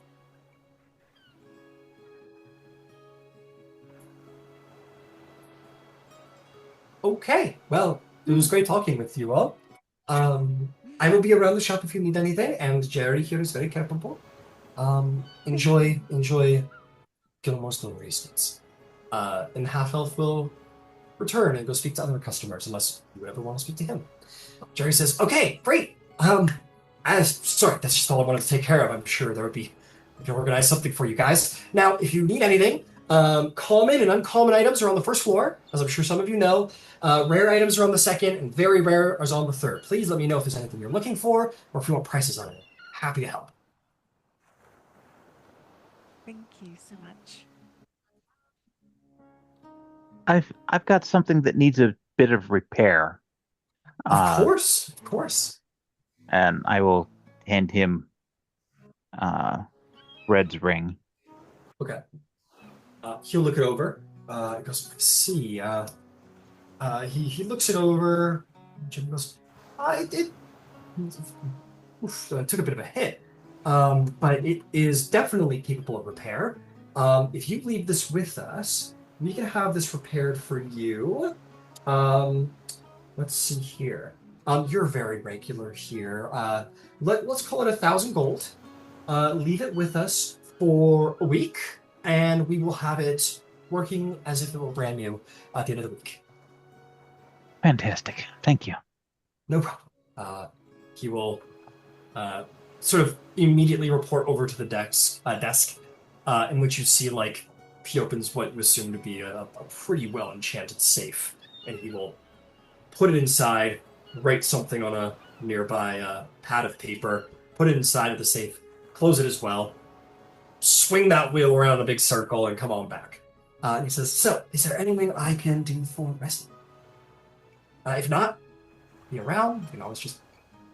My new friend Cedric is looking for something, but I'm not certain what it is. Oh, what could we, or what can Gilmore's help you find? Yes, indeed. Jerry, this sort of half elf with like dark circles under his eyes, kind of a young guy, looks down at you, Cedric, and he says, "A pleasure. And we have a new customer. We love new customers. What is it that I can do to help you out, sir?" Well, I heard of your advertisement yesterday and couldn't help but stop by. I confess I've not often visited a place like this. There was one place with 4 guys who were one guy, but no, this is quite a place you have.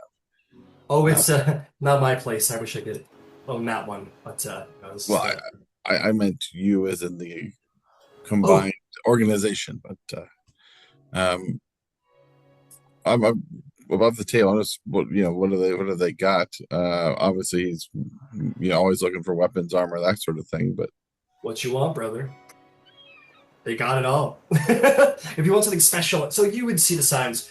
Yeah, they have like an overwhelmingly humongous stock. They also have signs saying that like if you want something specialized, they can have something made. So if you had something special in mind, they could run you through that. He says, "Well, we have anything you require, sir.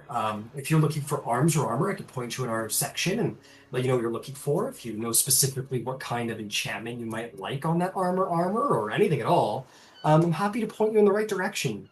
Or feel free to browse. Which is to say, if you want to look through."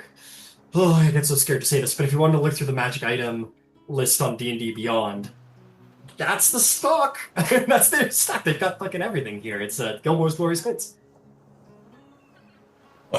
in that case, I'd be interested in some idea of pricing before I get my eyes become bigger than my wallet. Oh, of course, and always a wise endeavor. Jerry, I'm not planning on making any purchases, so I'd like to transfer my 25% discount to Goodman Cedric. Very well. Very kind of you, Challenger Ember. Well, you've heard it there. How lucky you are, sir. So yes, common magic items go for about 100 gold pieces each. There is, of course, an inclusion of the price of the standard item, as it is mundane. So if we were to purchase a sword, for say, it would be another 20 gold, perhaps, depending on top of it. Uncommons go for about 400, and rares go for about 4,000. And you put a 0 on the end, pretty much, the more you go up in rarity. So let me ask you, what's your price range like?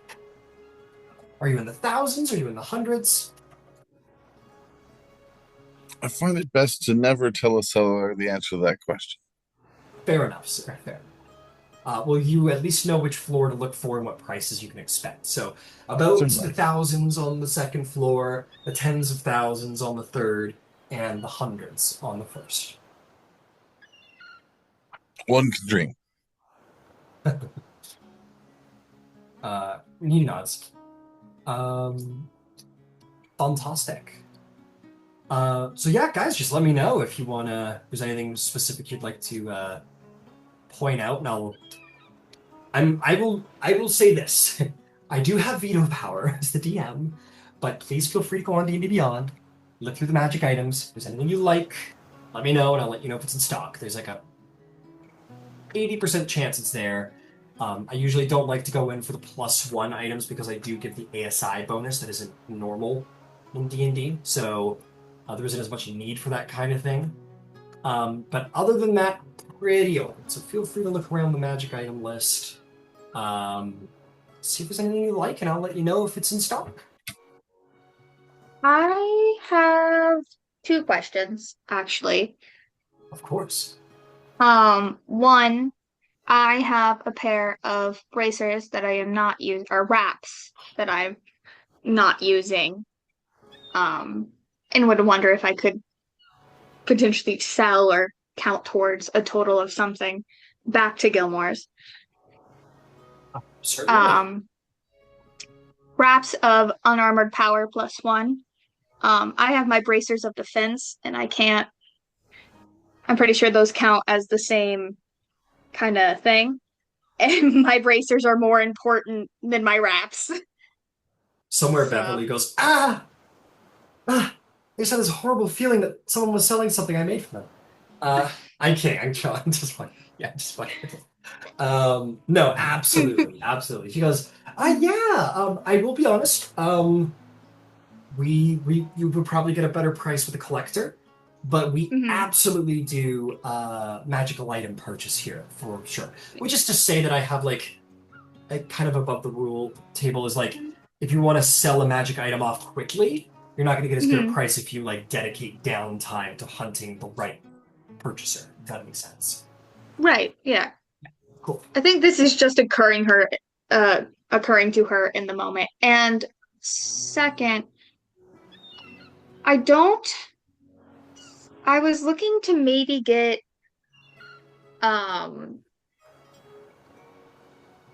the bracers I already have enchanted with something. I'm not sure if it's specific, like, I don't know if there's any type of lightning things they can add to them, but Ah, I see. If there's a pre-established enchantment in a magic item, we usually they can't can't add. add. We can't update what is already there, if that makes sense. But if you wanted us Mhm. to make you something from scratch, we certainly could. Are the bracers of defense already enchanted then? Yes, they would already be Okay, enchanted, yeah. beautiful. Alrighty. Interesting. That answers my questions then. I'll keep looking. Very well. Um, Thank and you know you. what? I'll tell you guys what. If this works, it's getting late. We're nearing the end zone time here. If you guys want to take a minute and look through magic item stuff, and prepare your like, or maybe you can even behind the screen if there's any like little mundane things you want to get done in a mon before heading to the Vow of Salt next session. Um, you can let me know behind the screen, and you can also take a minute now to look through and figure if there's any magic items you'd like to purchase, and we can handle that sort of at the beginning of next session or between sessions or whatever. Um, and yeah, just to because we're nearing the end of the game anyway. We're not gonna like shuttle off from Amon immediately, but the idea would be like we're gonna get back to the adventure next session. Um, but yeah, if you guys want to take a minute and look at the magic items, you certainly can. Um, and we will come to that next session, along with Back to the Adventure 10.